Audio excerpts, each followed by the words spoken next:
Online students आवाज ठीक है?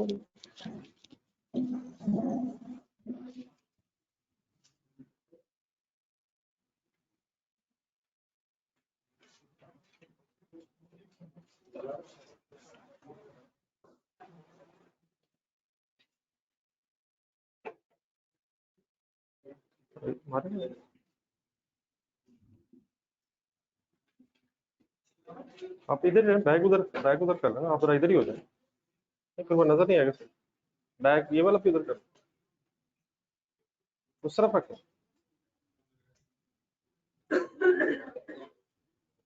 एक नजर क्वेश्चन नंबर 3 जरा रिवाइज कर लें, क्वेश्चन सॉल्व करना।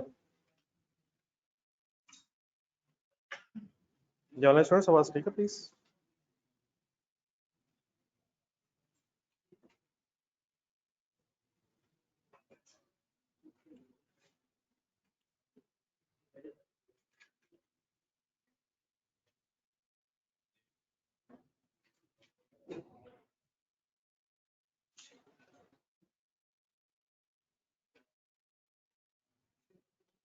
ये कौन से नाम से जॉइंट प्रोडक्ट्स बन रहे थे? By product by the name of, फरवरी 12 का डाटा दिया हुआ था। डायरेक्ट मटेरियल के कितने केजीज हैं? 1 केजी का रेट है। डायरेक्ट लेबर आवर्स की वर्किंग समझ आ गई थी? नॉर्मल लॉस प्रोसेस में है 20% ऑफ मटेरियल। फिर ओवरहेड्स का एक रेट दिया हुआ है 10 पर लेबर आवर। तो लेबर आवर्स हमारे पास है 28,800, उसको बेटा अगर 10 से मल्टीप्लाई करेंगे तो ओवरहेड्स भी आ जाएंगे। ओवरहेड्स का मतलब क्या है? फैक्ट्री ओवरहेड्स की चंद एक एग्जांपल्स बताएं जरा।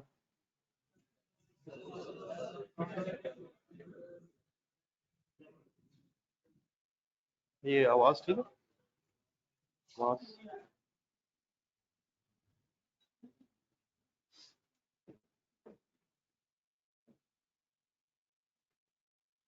देन बेटा उसके बाद फाइनली जो एक टेबल एंड में बना तो उसमें जो जॉइंट बाय और बाय प्रोडक्ट्स थी उनकी एक आउटपुट रेशियो दी हुई थी 75%, 15% और 10%।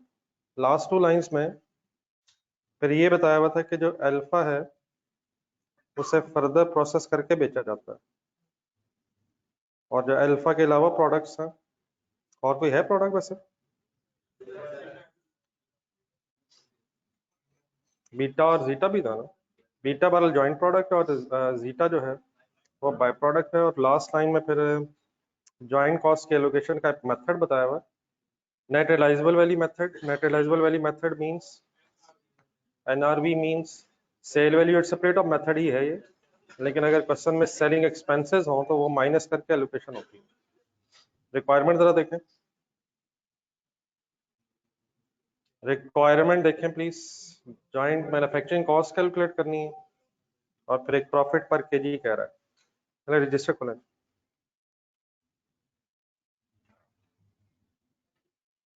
ये आवाज ठीक है अभी? नहीं ऑनलाइन आवाज जा रही? ये ऑनलाइन स्टूडेंट्स आवाज ठीक है प्लीज?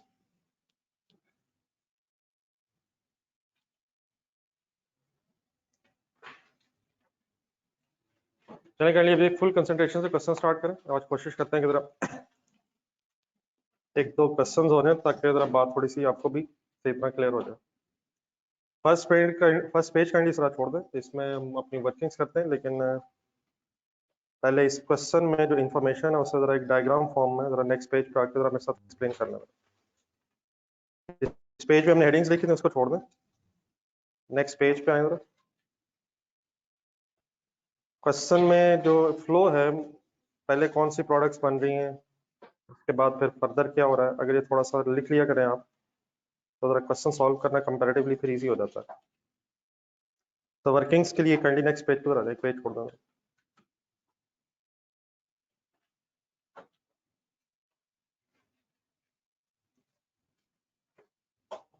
और काइंडली पहले जरा जो मैं चीजें पूछूं वो काइंडली बताएं जरा। क्वेश्चन सारा आपके सामने है, बस वर्किंग की हेडिंग लिख के रुके जरा।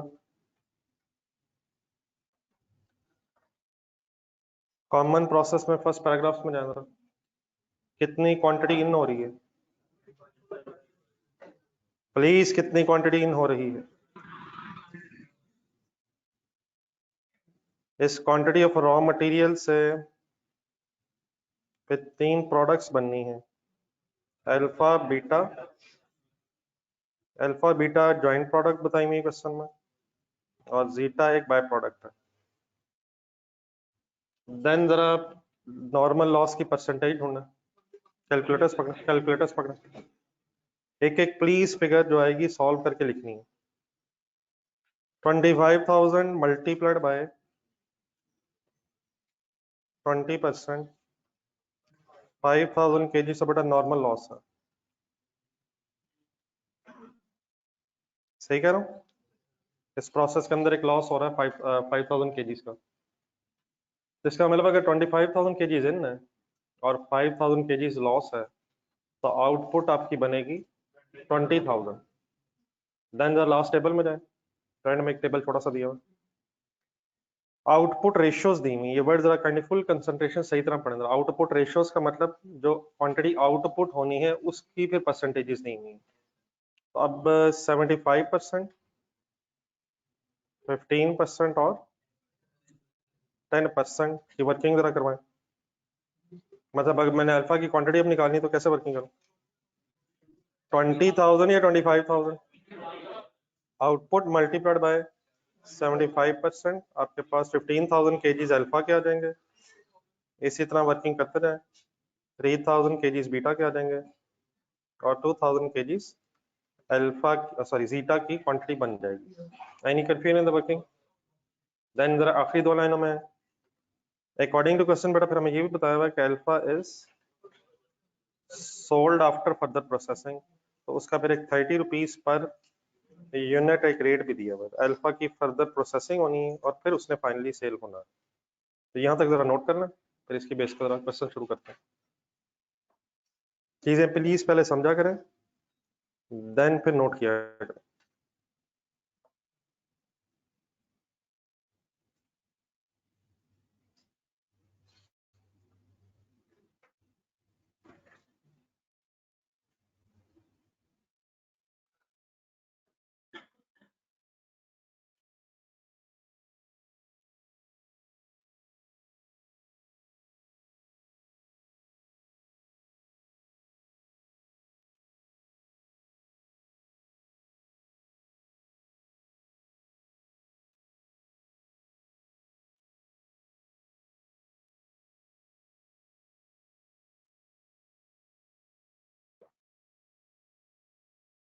इधर आगे आ जाए, इधर एक जगह शायद बन जाएगी,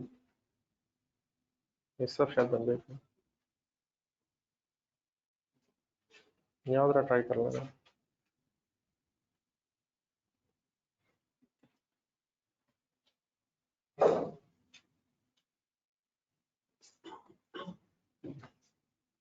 क्या हो गया डियर फ्रेंड्स, आज सारे लेट हो गए। ये यहाँ से बोर्ड नजर आ जाएगा ये?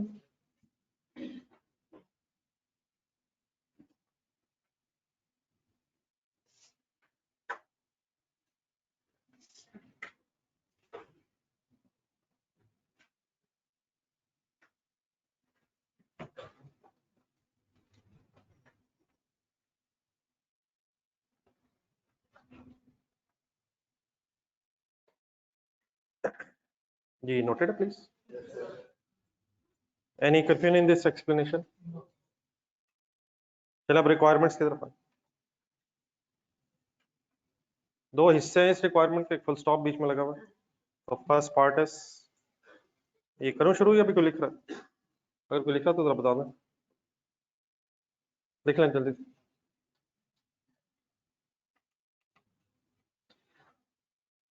बस अब काइंडली पढ़ाई के हवाले से सीरियस हो ही जाए यार, अब किस चीज का इंतजार है?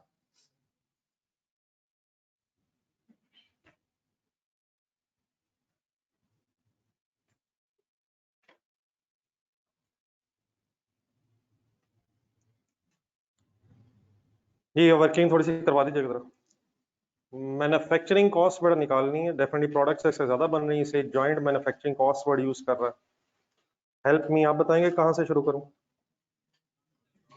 क्वेश्चन देखें, क्वेश्चन देखें। रॉ मटेरियल को डायरेक्ट मटेरियल कहा जा रहा है, एक ही बात है। करवाया करें, थोड़ा सा स्टार्ट करवाएं। डायरेक्ट मटेरियल कैसे निकालूं? 25,000 multiplied by 25 is equal to 6,25,000। Raw material 25,000 kgs इस्तेमाल हो रहा है या 20,000? और यार 20,000 बच रहा है, कितना प्रोसेस करना पड़ेगा तभी 20,000 बचेगा? तो हमें कितने मटेरियल की कॉस्ट इंकर करनी पड़ेगी? ठीक है, multiplied by 25 is equal to 6,25,000 raw material consumed. Any confusion? Next line बोला, नेक्स्ट लाइन प्लीज क्या होनी चाहिए? डायरेक्ट लेबर के कॉस्ट के रुपीस ढूंढने गिवन है, ऑलरेडी फिगर गिवन थी, इससे बल्कि हमने आवर्स निकाले थे, उसकी शायद जरूरत भी पड़ेगी। तो 4,32,000। आगे बताएं। फैक्ट्री ओवरहेड्स, ओवरहेड्स के नाम से दिए हुए, ओवरहेड्स वाली लाइन ढूंढे जरा, पढ़ा करें, और से पढ़ें। ओवरहेड्स की टोटल अमाउंट नहीं बताई हुई है, तो एक घंटे के हिसाब से 10 रुपए बताए हुए हैं, तो 28,800 आवर्स बेटा फाइंड आउट हुए थे लेबर के, multiplied by 10 is equal to 28,000, sorry 2,88,000 rupees overheads की अमाउंट आ जाएगी based on this 10% rate on the basis of labour hours. Clear है? यहाँ तक आए, टोटल भी करें।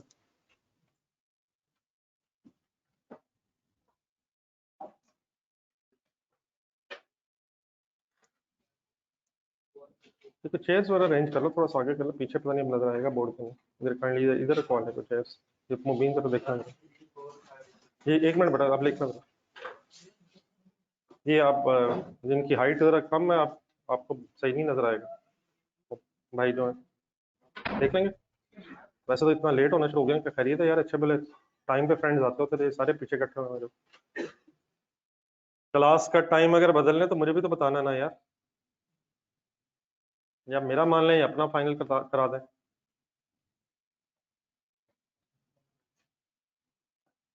ये इस तरफ रखवा लें, मेरे ख्याल रास्ते में हो जाएगा, वरना ये इस तरफ कर दें, ये चेयर से इस तरफ करना है, वो रास्ते में हो जाएगा, जरा इधर करना।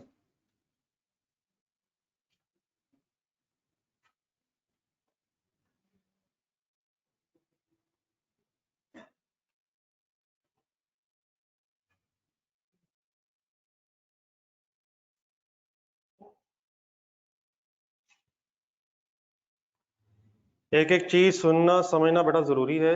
अब डेफिनेटली जो लोग लेट आ रहे हैं, पता नहीं कितनी ऐसी बातें हो गई हैं जो सही क्लियर होंगी या नहीं आपको। ये टोटल करें, 1,3,4,5,000 का कोई नाम रखें, टोटल मैन्युफैक्चरिंग कॉस्ट है।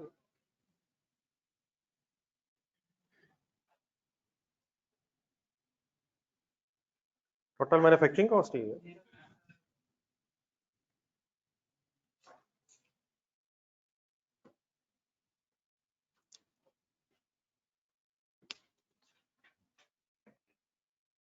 अब यहाँ तक अगर हो गया तो नेक्स्ट पेज पे जरा डायग्राम में जाना। ये जो डाटा में गिवन है उसकी बेस पे बेटा ये टोटल मैन्युफैक्चरिंग कॉस्ट तो है, मटेरियल लेबर ओवरहेड्स को हमने जमा किया है, लेकिन हमसे एग्जामिनर जॉइंट मैन्युफैक्चरिंग कॉस्ट मांग रहा है। जॉइंट प्रोडक्ट्स के नाम बताएं। अल्फा बीटा बस, जीटा नहीं बेटा, जीटा नहीं, जीटा तो बाय प्रोडक्ट है, बाय प्रोडक्ट को कॉस्ट एलोकेट होती है, हमने जॉइंट मैन्युफैक्चरिंग कॉस्ट तक पहुंचना है। अब दोबारा डायग्राम देख के बोर्ड पे देखें, ये जो कॉस्ट इंकर हुई है 13,45,000, ये इनिशियली 25,000 केजीज को प्रोसेस करने का खर्चा है, लेकिन अब उस 25,000 केजीज का एक ब्रेकअप है। 5,000 तो वैसे ही लॉस हो रहा है, और लॉस हमें बताया हुआ है क्वेश्चन में कि नॉर्मल लॉस है। क्या 13,45,000 में नॉर्मल लॉस के 5,000 केजीज की कॉस्ट भी होगी? होगी, कॉस्ट होगी। कॉस्ट तो है, 25,000 केजीज प्रोसेस हुआ है, तो 25,000 केजीज को प्रोसेस करने की 13,45,000 कॉस्ट आई है। तो इसमें 5,000 नॉर्मल लॉस की कॉस्ट भी है, डायग्राम थोड़ी सी आगे बढ़ाएं, जीटा के 2,000 केजीज की कॉस्ट भी है। स्टेप बाय चले जरा, नॉर्मल लॉस का कोई ट्रीटमेंट याद है? ढूंढ के जरा पिछला पेज देखें, फाइनल एक समरी लिखी थी हमने। कॉस्ट बेटा शामिल है, लेकिन नॉर्मल लॉस की कॉस्ट नॉर्मल लॉस को एलोकेट नहीं होती है, कॉस्ट है। तो फाइनली अगर हम देखें तो 13,45,000 जो 25,000 केजीज की कॉस्ट है, वो अब 20,000 केजीज पे इनिशियली एलोकेट होनी है, बाद में उसके भी फर्दर ब्रेकअप में जाता है। लेकिन क्या ये जब 5,000 केजीज नॉर्मल लॉस है, इसकी कोई क्वेश्चन में रिकवरी वैल्यू बताई हुई है? देखिए जरा सवाल,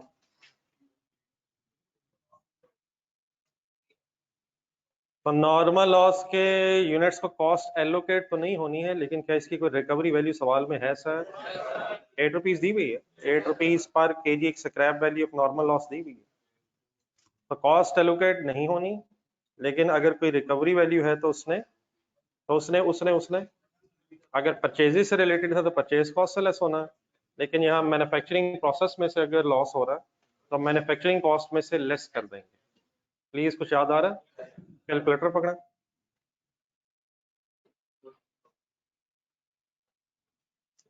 less recovery value of normal loss. Working करवाया करें जरा एक मिनट, कैसे वर्किंग करूं? 5,000 केजीज है, मल्टीप्लाइड बाय 8 रुपीज है, 40,000 है। 40,000 की सोच के कोई एंट्री बोलने की कोशिश करें,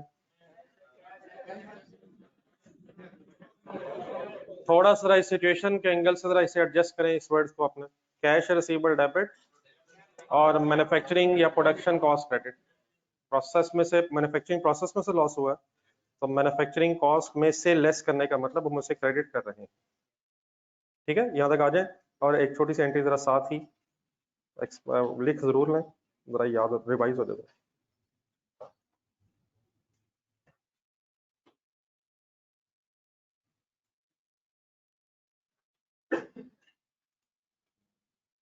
एनी कंफ्यूजन?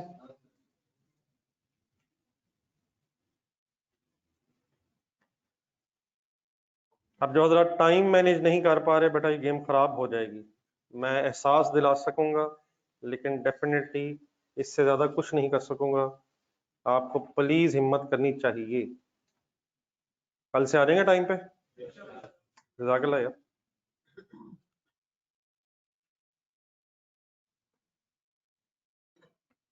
40,000 लेस करके जरा एक वर्किंग करें, 1305,000 अब क्या है? ये भी मैन्युफैक्चरिंग कॉस्ट है, लेकिन ये अब net manufacturing cost after normal loss recovery value, after normal loss.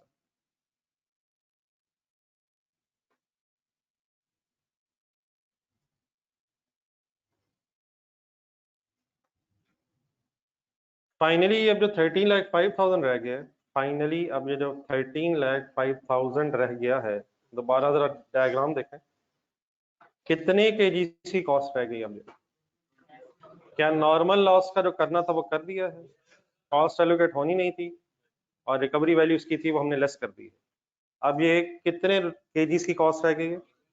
अब ये 20,000 केजीज की भी कॉस्ट है। अब 20,000 केजीज का ब्रेकअप देखें, क्या ये जॉइंट कॉस्ट है? अभी इसमें भी एक एडजस्टमेंट फर्दर रहती है। 20,000 केजीज का ब्रेकअप है, 15,000 केजीज अल्फा के, 3,000 केजीज बीटा के, ये तो जॉइंट प्रोडक्ट्स हैं, लेकिन जो जीटा है वो बाय प्रोडक्ट है, उस पे भी कॉस्ट एलोकेट नहीं होनी है।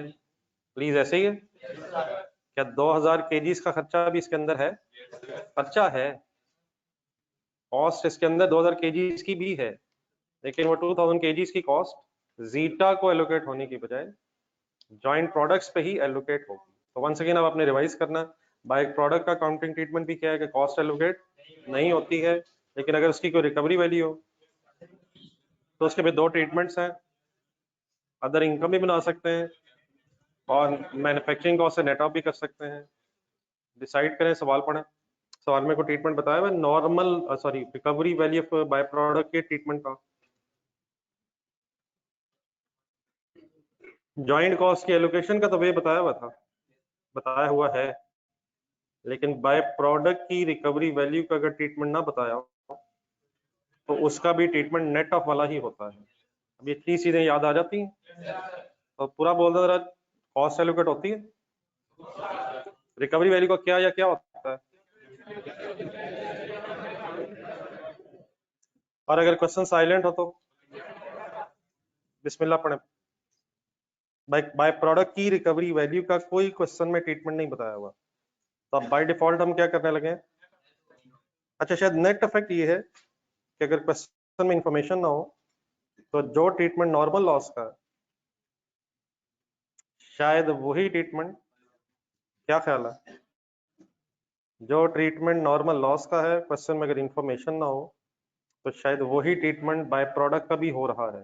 दोनों को कॉस्ट एलोकेट नहीं होती है, और अगर इनकी रिकवरी वैल्यूज हो और क्वेश्चन साइलेंट हो, नॉर्मल लॉस में तो खैर नेट ऑफ ही होता है, लेकिन बाय प्रोडक्ट में अदर इनकम भी बन सकती है, लेकिन अगर इंफॉर्मेशन ना हो तो शायद दोनों का ट्रीटमेंट नेट इफेक्ट शायद दोनों का सेम हो जाता है।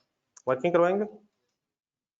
How many KGs of by product 2000। इसका रेट नीचे दिया उधर नीचे टेबल में, सेल प्राइस पे ढूंढे 52 पॉइंट इज इक्वल टू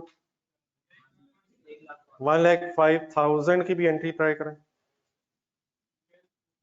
ये सेम एंट्री रिपीट हो रही है, सेम एंट्री हो रही, कैश रिसीवेबल डेबिट और मैन्युफैक्चरिंग कॉस्ट क्रेडिट।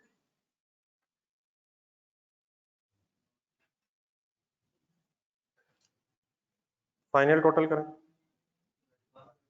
अब शायद 1.2 million net joint manufacturing cost है which is to be allocated to alpha and beta. Net joint manufacturing cost.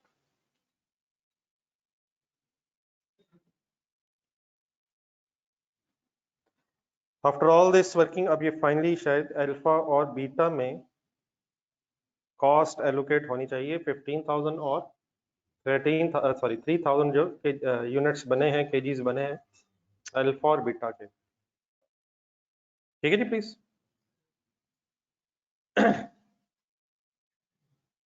ये रिक्वायरमेंट देखें, शायद हमसे पहला हिस्सा ये मांगा हुआ था। सबको क्लियर हो गया प्लीज? सबको क्लियर है सर? सेकेंडली बेटा क्या मांग रहा है? Also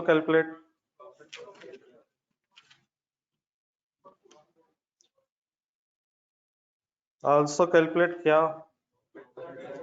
profit per KG of, heading बनाए, profit per KG of alpha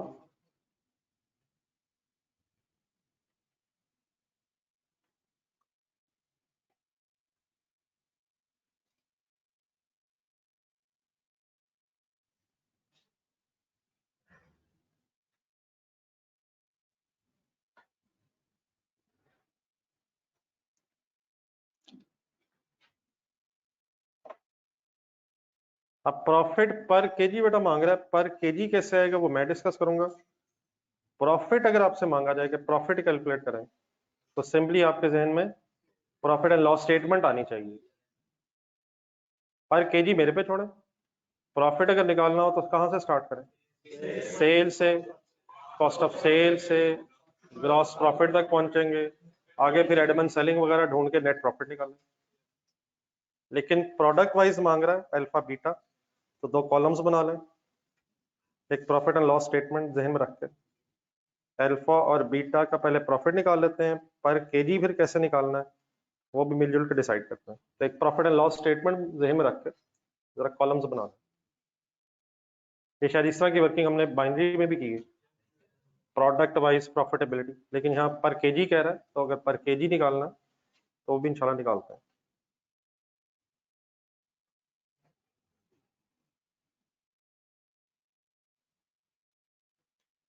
ji online students इकट्ठे हैं जी सारे? स्टार्ट करूं? स्टार्ट लें सर, स्टार्टिंग पॉइंट सर।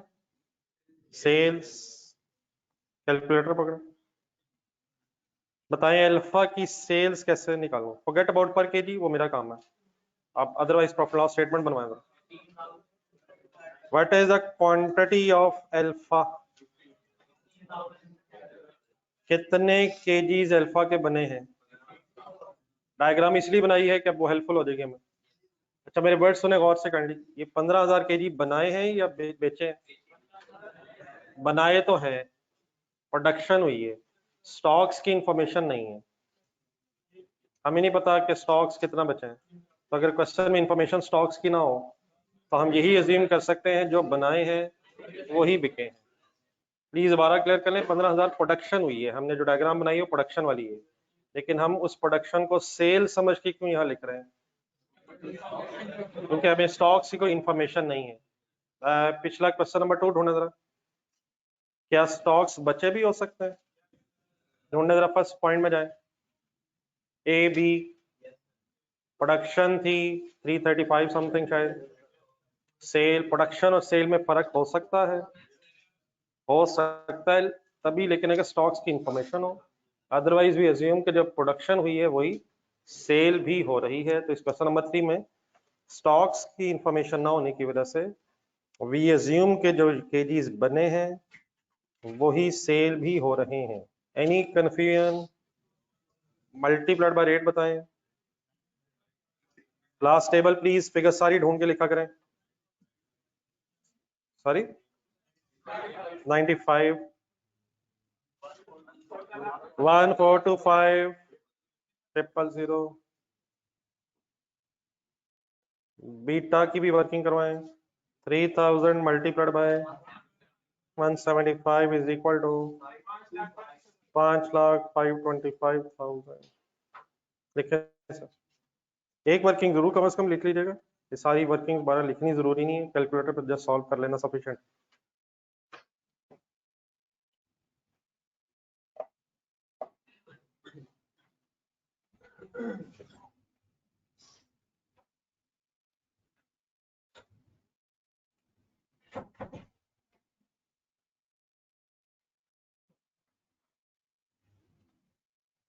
आगे बढ़े सर, सेल्स के बाद क्या होता है? कॉस्ट ऑफ सेल्स वर्ड्स लिखते हुए जरा बताएं, ट्रेडिंग बिजनेस है, मैन्युफैक्चरिंग है? चीजें बना के बिक रही हैं। अगर मैन्युफैक्चरिंग बिजनेस है तो स्टार्टिंग पॉइंट, अच्छा डेफिनेटली बेटा स्टॉक्स नहीं है, ये भी मैंने बात की है, लेकिन मैं लिख के डैश इसलिए लगा रहा हूँ कि जरा याद दहानी रहे कि हो सकता है, ठीक है नहीं है, इसलिए लिख के डैश लगा लें, जरा याद दहानी रहे। होता नहीं है नहीं, डेफिनेटली अगर फिगर ना हो तो उसे स्किप किया जा सकता है, लेकिन जरा लिख के डैश लगा लें, अभी बात शायद सही तरह से जहन में सेट नहीं हुई। प्लस बोले, cost of goods manufactured, name the goods manufactured. हाँ जी, अब फाइनली बस अल्फा बीटा रहेगी बहस, जीटा ठीक है लेकिन उसके कॉस्ट एलोकेशन नहीं है। अब फाइनल प्रोडक्ट्स जो मैन्युफैक्चर हुई हैं वो अल्फा और बीटा है, और अब क्या ढूंढना है, उनको बनाने का खर्चा ढूंढना। ठीक है प्लीज, डायग्राम आपके सामने है, कोई हेल्प करेंगे? कहाँ है अल्फा का खर्चा,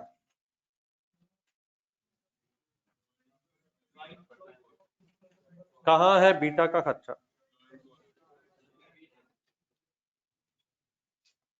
क्या कॉमन प्रोसेस में कोई खर्चा हुआ है अल्फा बीटा का बनाने का, ढूंढ के कहीं बताएंगे?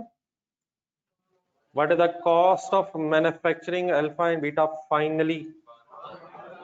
क्या ख्याल है इस 12 लाख के बारे में? 12 लाख किसका खर्चा है? इसमें अल्फा का भी है, बीटा का भी है। दोबारा डायग्राम गौर से देखें, इस 12 लाख में बीटा का तो शायद 100% है, लेकिन क्या अल्फा को बनाने में कोई फर्दर कॉस्ट भी आई है, उसकी फर्दर प्रोसेसिंग भी हो रही है? तो अभी इस वक्त अब रुक के हमें क्या करना पड़ना है, तो एलोकेशन टेबल तो नहीं बनाना पड़ना, ताकि क्या हो सके, ताकि 12 लाख की जो जॉइंट मैन्युफैक्चरिंग कॉस्ट है वो जॉइंट प्रोडक्ट्स में एलोकेट हो सके। ये एग्जैक्टली पता होना चाहिए कि किस वक्त किस वर्किंग की जरूरत पड़ रही है। क्या इस वक्त अब एलोकेशन टेबल बनाना पड़ रहा है? क्यों? ताकि ताकि प्लीज अल्फा और बीटा को बनाने की जो कॉस्ट कंबाइन है उसको सेग्रीगेट किया जा सके। आ जाए working number 2, allocation table.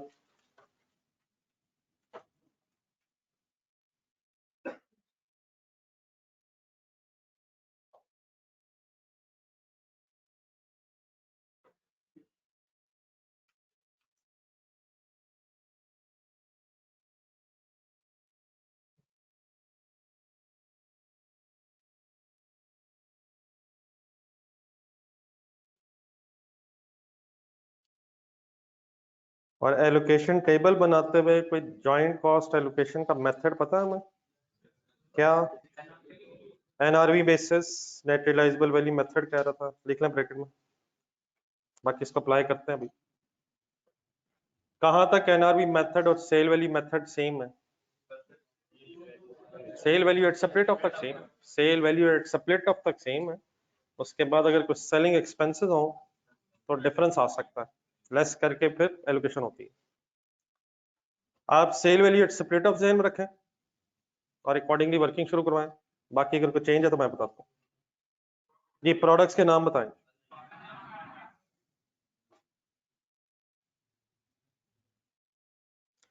Next column का नाम बताएं। Units produced.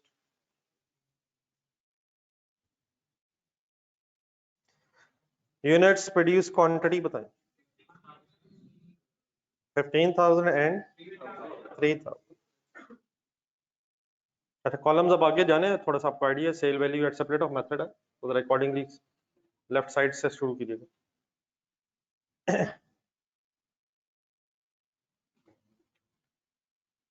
चलो आगे। नेक्स्ट कॉलम में क्या लिखना चाहिए? सेल प्राइस पर यूनिट होना।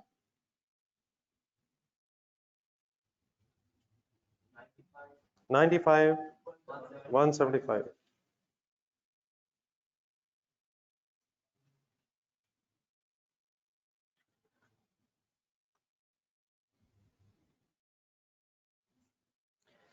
नेक्स्ट कॉलम का नाम नहीं बेटा, फर्दर प्रोसेसिंग से पहले अभी सेल वैल्यू आएगी। पहले सेल वैल्यू आने के बाद फिर सोचेंगे कि क्या ये स्प्लिट ऑफ की है या फाइनल है। प्लीज एक नजर रिवाइज कर ले। क्वेश्चन नंबर 1, क्वेश्चन नंबर 1 ढूंढना। Question number 1 point requirement number C, allocation table, sale value at split off, first column. नहीं मिला? सी रिक्वायरमेंट है डी है? सी है मेरा कॉलम। सी रिक्वायरमेंट की वर्किंग, फर्स्ट कॉलम प्रोडक्ट्स के नाम A B C, next column, next column, next column, next column, next column, और उसके बाद फिर एलोकेशन होनी है। तो नेक्स्ट कॉलम यहाँ कौन सा बनाऊं? Final sale values.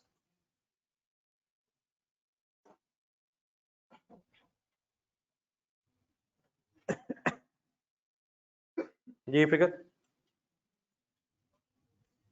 1425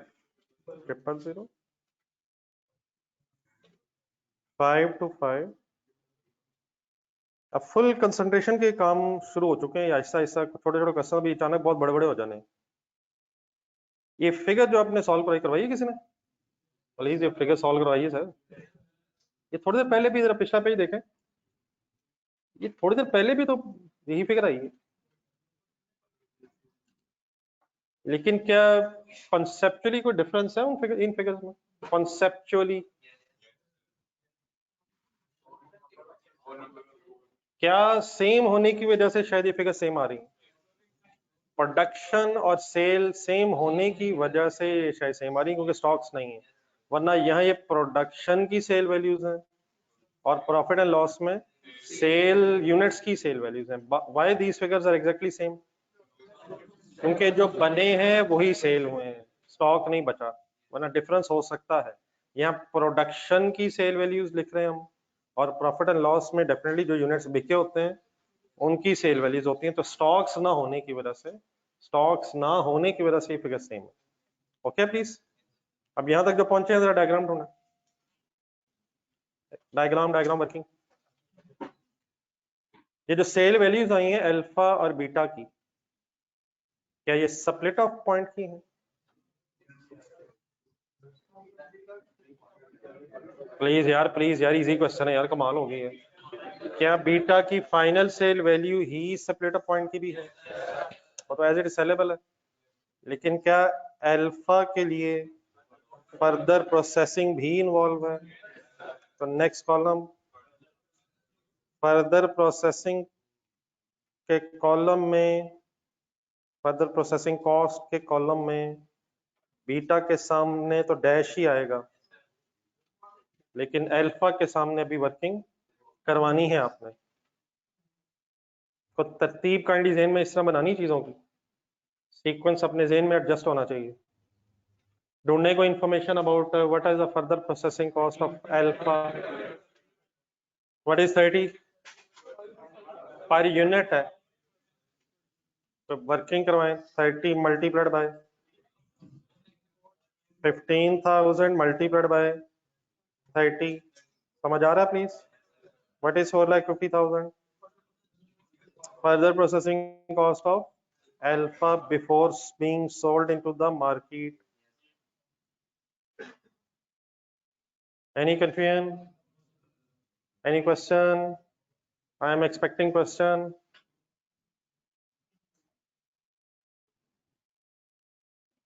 जी ऑनलाइन स्टूडेंट्स,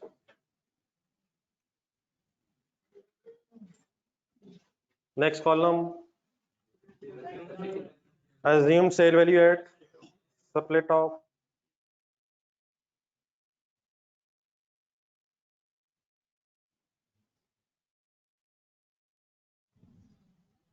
कैसे आती है ये figure? Final sale value minus further processing cost is equal to 9,75,000, and why the final sale value of beta is as it is split of point sale value? Any confusion?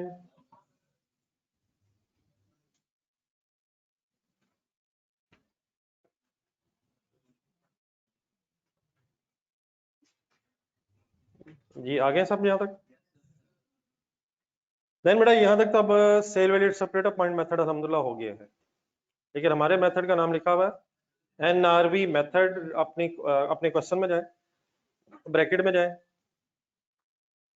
कोई difference हो सकता है sale value method और NRV method में? Selling expenses अगर हो तो less करके फिर एनआरवी आएगी। अब जरा क्वेश्चन का डाटा देखें, any information regarding selling expenses? तो अगर नहीं है तो एनआरवी मेथड सिमिलरली किसके इक्वली है? तो अगर फॉर एग्जांपल सेलिंग एक्सपेंसेस होते हैं तो बोर्ड पे एक सेकंड देखें, तो फिर मैं एक नेक्स्ट कॉलम बनाता सेलिंग एक्सपेंसेस का, फिर हम एक कॉलम बनाते हैं एनआरवी का, और फिर उसकी बेस पे एलोकेशन करते हैं। लेकिन अब सेलिंग एक्सपेंसेस नहीं है तो मेरा ख्याल इस वक्त अभी नेक्स्ट क्वेश्चन में चलाएंगे, फिर उस वक्त मैं वर्किंग करता हूँ। तो अगर सेलिंग एक्सपेंसेस नहीं है तो यही sale value at separate off point आपकी एनआरवी भी है, और सिमिलरली मीन्स उसे आप इन्हीं को सम करके आप सिंपली एलोकेशन कर सकते हैं। कौन सा कॉलम हो सकते थे जो मैं नहीं बना रहा? Selling expenses, NRV. अगर सेलिंग एक्सपेंसेस हो तो यकीनन फिगर्स आएंगी, मैं इसलिए यहाँ नहीं बना रहा हूँ क्योंकि नेक्स्ट क्वेश्चन में इंशाल्लाह डिटेल में बात करते हैं। ठीक है प्लीज, तो कैलकुलेटर्स पकड़ें, वर्किंग फाइनल करें। जी जस्ट एक मिनट आप कर लें, जरा कंप्लीट करें। बहरहाल आई एम अज्यूमिंग कि आपको अब यहाँ से ऑनवर्ड्स पता है कि क्या करना है, जरा करें एंड विजुअली, जरा मुझे भी पता चले क्या करना है।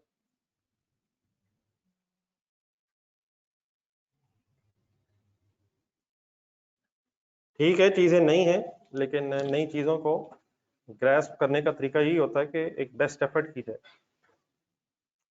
कैलकुलेशंस काफी ज्यादा इन्वॉल्व हो जाती हैं, तो हर कैलकुलेशन प्लीज होनी चाहिए। कैलकुलेटर यूज करें, एक एक फिगर कैसे आई, कैसे सॉल्व हो रही है, इसका पता होना चाहिए।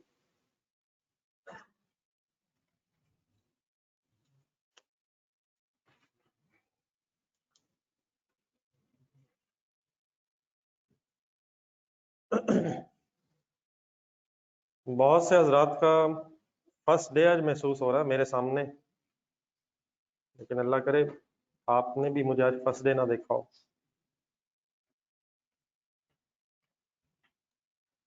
कोई पिछला अगर रहता है तो बेटा as early as possible kindly से फाइनल करें। ये गेम अब एडवांस होना चाहती है, लेकिन हम जरा सुस्त हुए हैं, तो अचानक किसी दिन बस अब गेम सीरियसली ऑन हो जानी है। मेरा ख्याल है आज ही सही।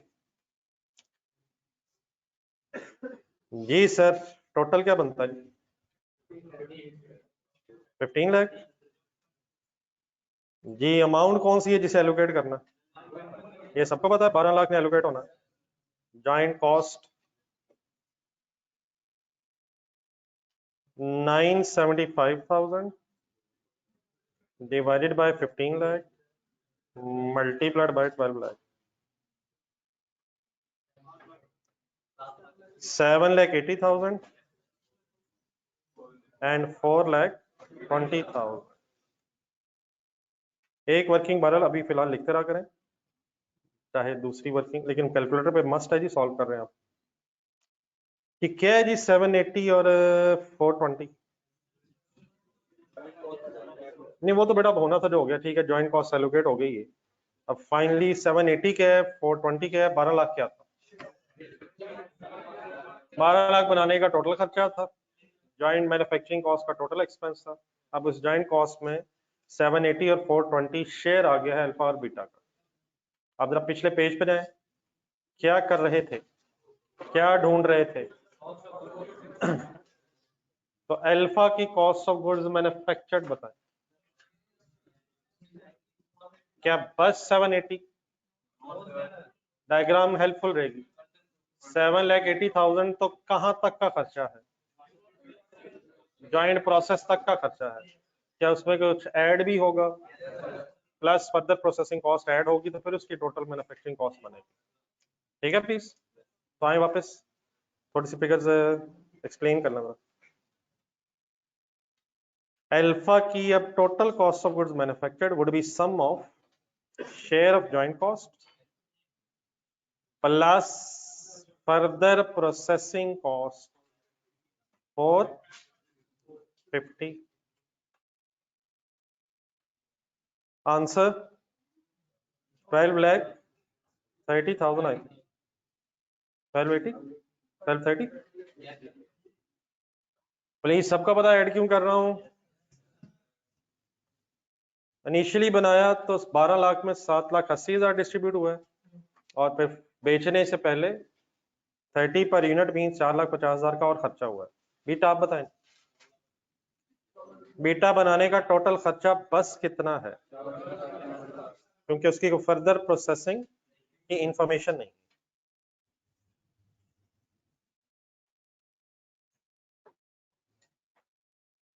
अब देख लीजिएगा जी, मैं अज्यूम कर रहा हूं कि आप समझ के लिख कर रहे हैं जो कर रहे हैं जी। Closing stock of finish goods ना होने की वजह से, ठीक है,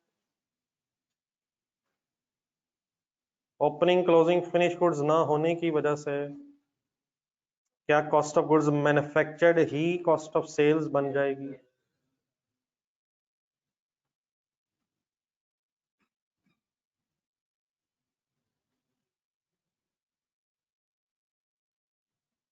और कॉस्ट ऑफ सेल ने अपने, क्योंकि सेल्स लेस होना इसलिए कॉस्ट ऑफ सेल को ब्रैकेट लगा रहा हूं।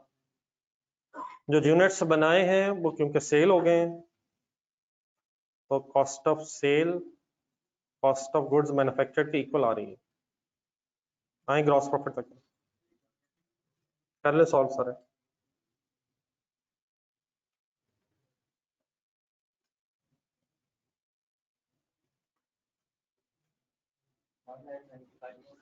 1,95,000, 1,05,000।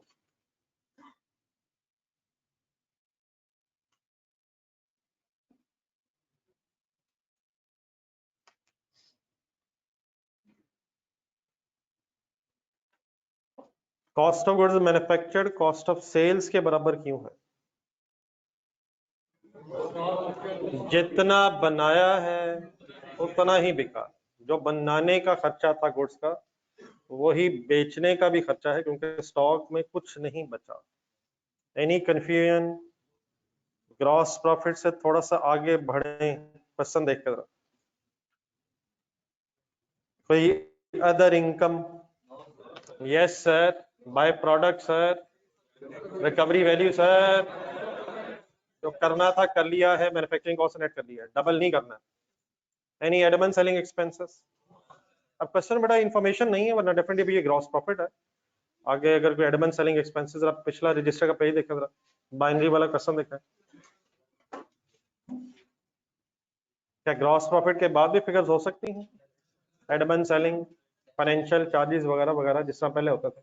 लेकिन अब ये जो अल्फा वाला क्वेश्चन है, ये जो प्लैटिनम है, इसमें ग्रॉस प्रॉफिट से नेक्स्ट कोई इन्फॉर्मेशन अवेलेबल नहीं है, इसलिए फिर शायद यही जो ग्रॉस प्रॉफिट है, यही फाइनली फिलहाल एज इट इज ही नेट प्रॉफिट कहलाएगा। मेरी बात समझ आ रही है? क्या आगे कुछ नहीं होता? बहुत कुछ हो सकता है, क्वेश्चन में इंफॉर्मेशन नहीं है। ये तो ये डॉट्स लगाने का मतलब ये है कि नेक्स्ट कुछ नहीं है, वैसे तो शायद आगे लिखने की भी जरूरत नहीं है, लेकिन जस्ट बहरहाल कि नेट प्रॉफिट भी यही इसलिए है क्योंकि क्वेश्चन में कोई फर्दर इंफॉर्मेशन नहीं। आ जाए जरा, डॉट्स का मतलब there is no other information. Any confusion?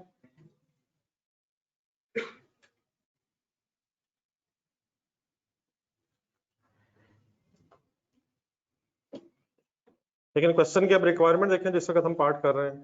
Profit तो निकाल लिया हमने, लेकिन प्रॉफिट पर केजी चाहता है। ये पर केजी आया है, हमें अभी लास्ट एक्सेप्ट करना है इस प्रॉफिट को पर KG of alpha and beta में कन्वर्ट करना है। तो 195,000 को गौर से देखें, अप्लाई योर माइंड। आप बताएंगे ये कितने केजीज का प्रॉफिट है? कौन से 15,000, जो बनाए हैं या जो बिके हैं? प्रॉफिट यूनिट्स को बेचने से होता है या जस्ट बना लेने से होता है? तो ठीक है, इस वक्त हमारी quantities of production and sale same चल रही हैं, लेकिन सही वर्ड शायद यही होने चाहिए, profit divide by number of unit sold या प्रोड्यूस्ड। फॉर एग्जांपल आपने 2 लाख यूनिट्स बना लिए हैं, लेकिन अभी सेल नहीं हुई, तो अभी प्रॉफिट नहीं होगा। प्रॉफिट उन यूनिट्स का होगा जो आपने बेचे होंगे। तो what are the number of units sold as well? 15,000 and 3,000 means to say simply एक वर्किंग लिखना चला, प्रॉफिट पर केजी। अल्फा की करवा दें, बीटा की करें? अल्फा की कैसे वर्किंग करूं? 195,000 divided by number of KG sold, 15,000 is equal to 13 per KG. लिखें और बीटा कंप्लीट करें। Any confusion?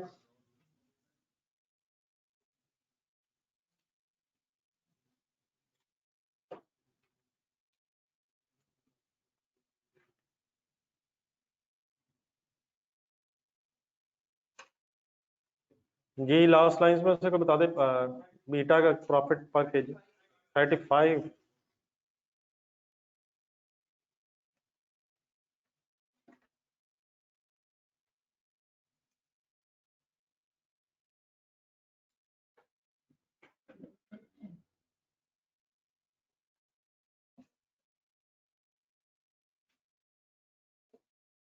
चला गया?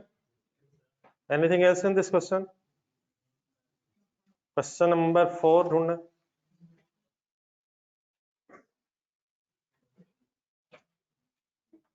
ये कॉस्ट अकाउंटिंग में बेटा कॉन्सेप्ट्स इतने ज्यादा नहीं होते, लेकिन क्वेश्चंस की डेप्थ बहुत ज्यादा होती है। बात शायद वही है जो हमने पढ़ ली है कि जॉइंट कॉस्ट एलोकेशन के मेथड है, जॉइंट कॉस्ट की एलोकेशन के मेथड्स हैं, बाय प्रोडक्ट का ट्रीटमेंट है, नॉर्मल लॉस का ट्रीटमेंट है, नॉर्मल लॉस का। लेकिन क्वेश्चन का जो डाटा है उसमें से फिगर्स ढूंढना आहिस्ता आहिस्ता जरा मुश्किल होता जाता है, क्योंकि क्वेश्चंस टफ होते जाते हैं, इंफॉर्मेशन ज्यादा आ जाती है। तो सब रेडी है सर? क्लोन लिमिटेड ढूंढे सर, क्वेश्चन नंबर 4। ये ऑनलाइन स्टूडेंट्स प्लीज साथ है सारे? क्या होता है? बंद करना, अगर थोड़ा सा हो सकता है उधर, ये आ जाएगा नजर। बंद करेंगे बेटा, फिर उस तरफ गर्मी होगी। थोड़ा ऊपर हो जाएगा ये, थोड़ा सा एडजस्ट हो जाएगा। हम क्वेश्चन पढ़ते हैं वो देखते हैं। क्लोन लिमिटेड से रेडी है सर? क्वेश्चन पढ़ते पढ़ते आपने ये स्टोरी अपनी पूरे क्वेश्चन की जहन में डायग्राम फॉर्म में कन्वर्ट करने की कोशिश करनी है। Clone limited manufactures two joint products by the name of in the ratio of, maths involve होता है सर बार बार और होगा। 65-35 का मतलब अगर 100 केजी फॉर एग्जांपल बनेंगे तो 65 केजी कोलन होंगे और 35 केजी स्टिग्मा होंगे। ये 100 मैंने क्यों कहा है 100 केजी बनेंगे? नहीं मतलब 65 प्लस 35 कैलकुलेट करें, ये 100 है। परसेंटेज 65%, 35% का प्रोपोर्शन फॉर्म में लिखा हुआ, तो 100 मुझे कहां से पता चला? इन दोनों का सम करके। The company has two production processes by the name of A and B. Pollen can be sold at separator point or can be further processed at department B and sold as a new product by the name of translation underline करना जरा ये line. Pollen को चाहे तो separator point पर भी बेच सकते हैं और फर्दर प्रोसेस करके भी डिपार्टमेंट बी में प्रोसेस करके भी बेचा जा सकता है। लेकिन अगर पोलन को फर्दर प्रोसेस कर लें डिपार्टमेंट बी में तो फिर प्रोडक्ट का नाम पोलन की बजाय सीड हो जाता है। जिस तरह शायद क्वेश्चन नंबर 2 में भागते रहे, आंसर रजिस्टर में ढूंढना जाया करें प्लीज। रजिस्टर में आंसर डायग्राम देखें। एक सी से जी की गेम आई थी। इनिशियली जब प्रोडक्ट बनी थी तो उसका नाम सी था, फिर फर्दर प्रोसेसिंग के नाम। तो क्या जी को बनाने के लिए सी बनाना था? जी के लिए सी जरूरी है। सिमिलरली वापस आए, अगर सीड बना के बेचने हैं तो क्या पहले पोलन बनेंगे, और पोलन को अगर सीड्स में कन्वर्ट करना है तो डिपार्टमेंट बी में फर्दर प्रोसेसिंग करनी है। Stigma is sold without further processing. In 3 lines की बेस पर जरा जहन में एक डायग्राम बनाएं। इनिशियली प्रोडक्ट्स का नाम क्या है? नहीं यार ना कर खुद आकर ये भी कहां से आ गई? ये कौन सा सवाल पढ़ रहे हैं आप प्लीज? इनिशियली प्रोडक्ट्स के नाम पोलन एंड स्टिग्मा है। Stigma is saleable at separate off है। Pollen can be further process in department B to convert it into seed. Next fourth line. Following information relating to the 3 products is available. Pollen, stigma, seeds, sale prices per kg given है और total selling expenses given है। आगे चल। Following further information relating to the 2 departments is as follows. Department A, department B. Department A शायद ऊपर first paragraph में देखें, ये डिपार्टमेंट ए शायद ज्वाइंट डिपार्टमेंट है, ऐसे ही। डिपार्टमेंट ए में क्या बनना है और बी सिर्फ फर्दर प्रोसेसिंग ऑफ पोलन के लिए है। तो डिपार्टमेंट ए का जो खर्चा है ये शायद ज्वाइंट कॉस्ट होगी। अब सिर्फ डिपार्टमेंट ए के एंगल से नीचे पढ़े लेफ्ट साइड से। कोई मटेरियल एक्स है, मटेरियल वाई डिपार्टमेंट बी में, लेबर का एक ऑलरेडी रेट दिया हुआ है और फिर आगे लेबर आवर्स दिए हुए। वेरिएबल ओवरहेड्स का एक रेट दिया हुआ है लेबर आवर्स की बेस पे 125 रुपया पर लेबर आवर्स। फिक्स्ड ओवरहेड्स को भी गिवन देने की बजाय उसने पर आवर एक रेट दिया हुआ है। फैक्ट्री ओवरहेड्स के अंदर वेरिएबल और फिक्स दोनों हो सकते हैं। फैक्ट्री ओवरहेड्स के अंदर वेरिएबल फैक्ट्री ओवरहेड्स हो सकते हैं। कुछ सोच के एग्जांपल।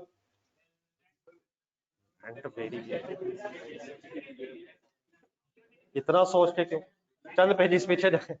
इतना ना सोचें तो आप मेहरबानी जरा कुछ पेजेस पे चले, कभी वेरिएबल वर्ड सुना मेरे से, कभी कभी कभी अपने रजिस्टर में जरा ढूंढे कहाँ है वेरिएबल फिक्स वगैरह की डिस्कशन।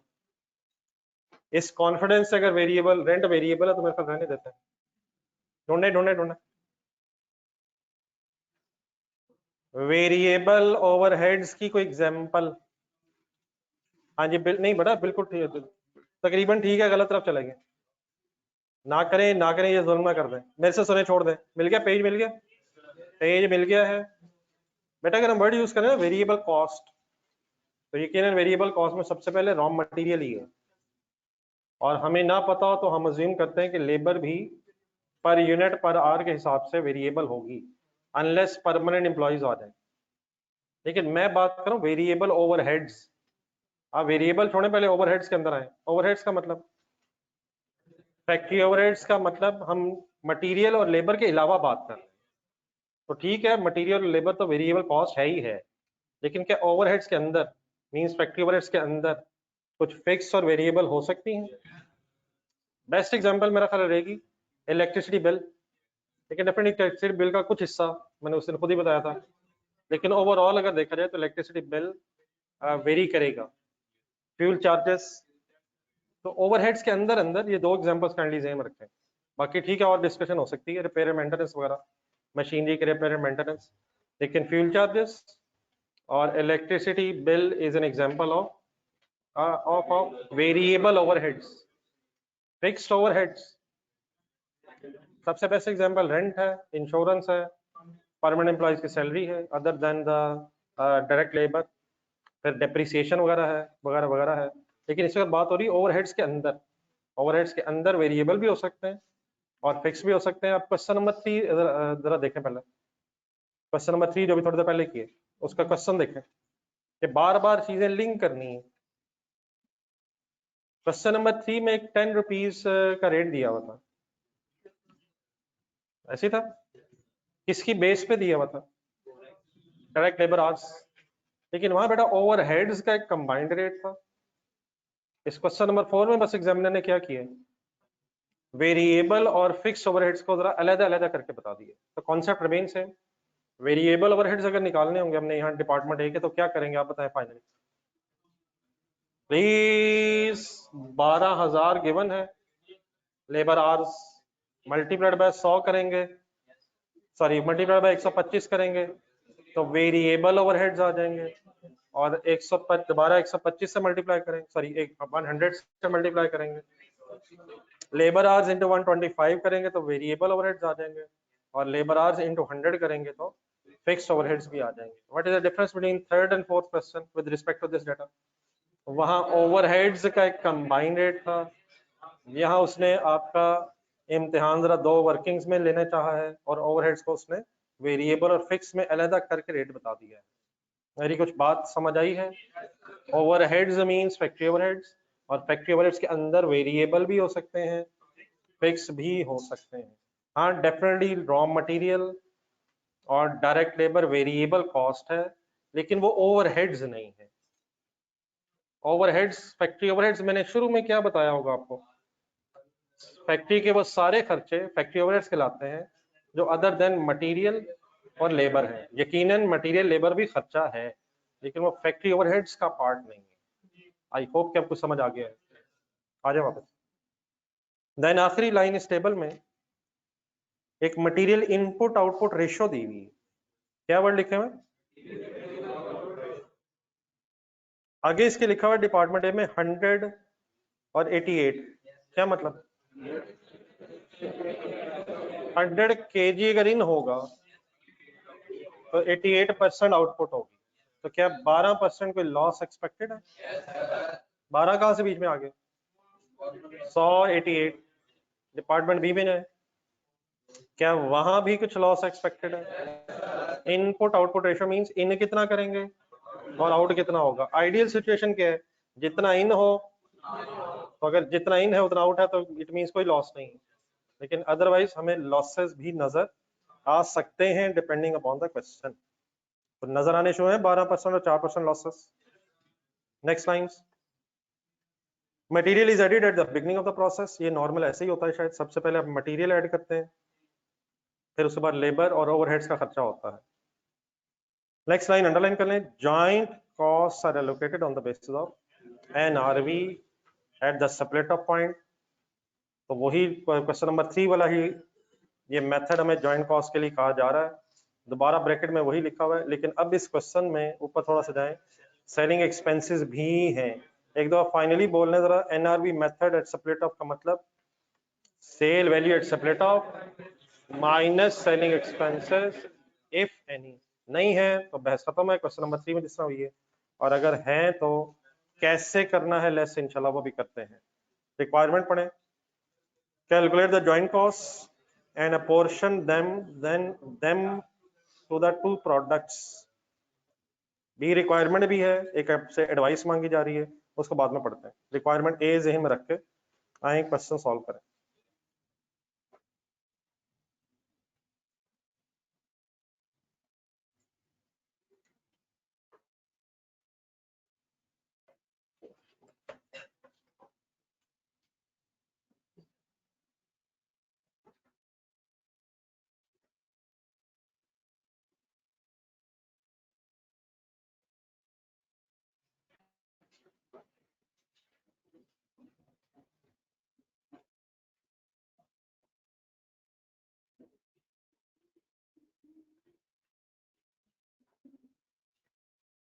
चलिए स्टार्ट में बिजनेस नेम पता,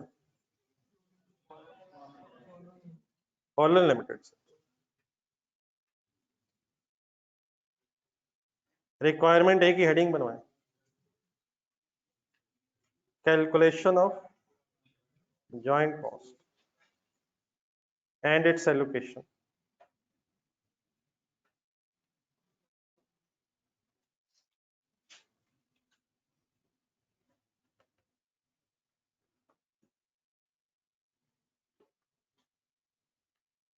Calculation of joint cost and its allocation to the two products, to the two products भी लिखा हुआ रिक्वायरमेंट में। प्रोडक्ट्स के नाम बताएंगे किन प्रोडक्ट्स में? हॉलैंड and stigma. Once again sir ji जरा एक पेज सफिशिएंट रहा पहले जो मैंने छुड़वाया था पिछले क्वेश्चन नंबर 3 में, तो ज्यादा तो नहीं लगा? तो नहीं, यहाँ भी एक पेज शायद इंशाल्लाह सफिशिएंट रहेगा, वर्किंग में आएगा।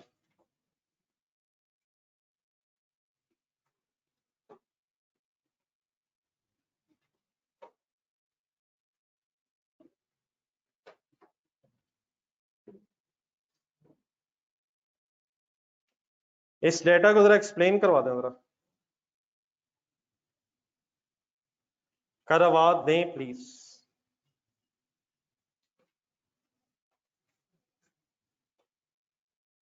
थोड़ा सा मैं फिगर्स को जरा ज्यादा एक्सप्लेन करूंगा शायद, ताकि वर्किंग करते हुए जरा टाइम वेस्ट ना हो। तो जरा पहले देख लें जरा कहीं, इनिशियली कौन सा डिपार्टमेंट है? ए। डिपार्टमेंट ए में नीचे जरा टेबल देखें, कोई मटेरियल इन हो रहा है? Full concentrate please. सिर्फ एक ही मटेरियल इन हो रहा है, 75,000 kgs material x, material x के नाम से। वाई कहाँ पे? और डिपार्टमेंट बी में फर्दर प्रोसेसिंग में ऐड होना है, तो उसकी बहस नहीं हो रही। डिपार्टमेंट ए, डिपार्टमेंट ए में क्या बन रहा है? Pollen and stigma. First line देखें, कितने कितने परसेंट बन रहा है? लेकिन नीचे है वापस, डिपार्टमेंट ए के एंड में है। क्या 75,000 kgs इनपुट है? क्या 75,000 kgs इनपुट है? और क्या इतनी ही आउटपुट होनी है?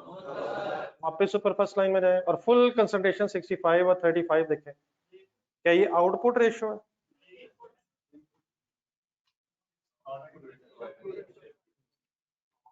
प्लीज 65 और 35 क्या आउटपुट की रेशियो बताई हुई है?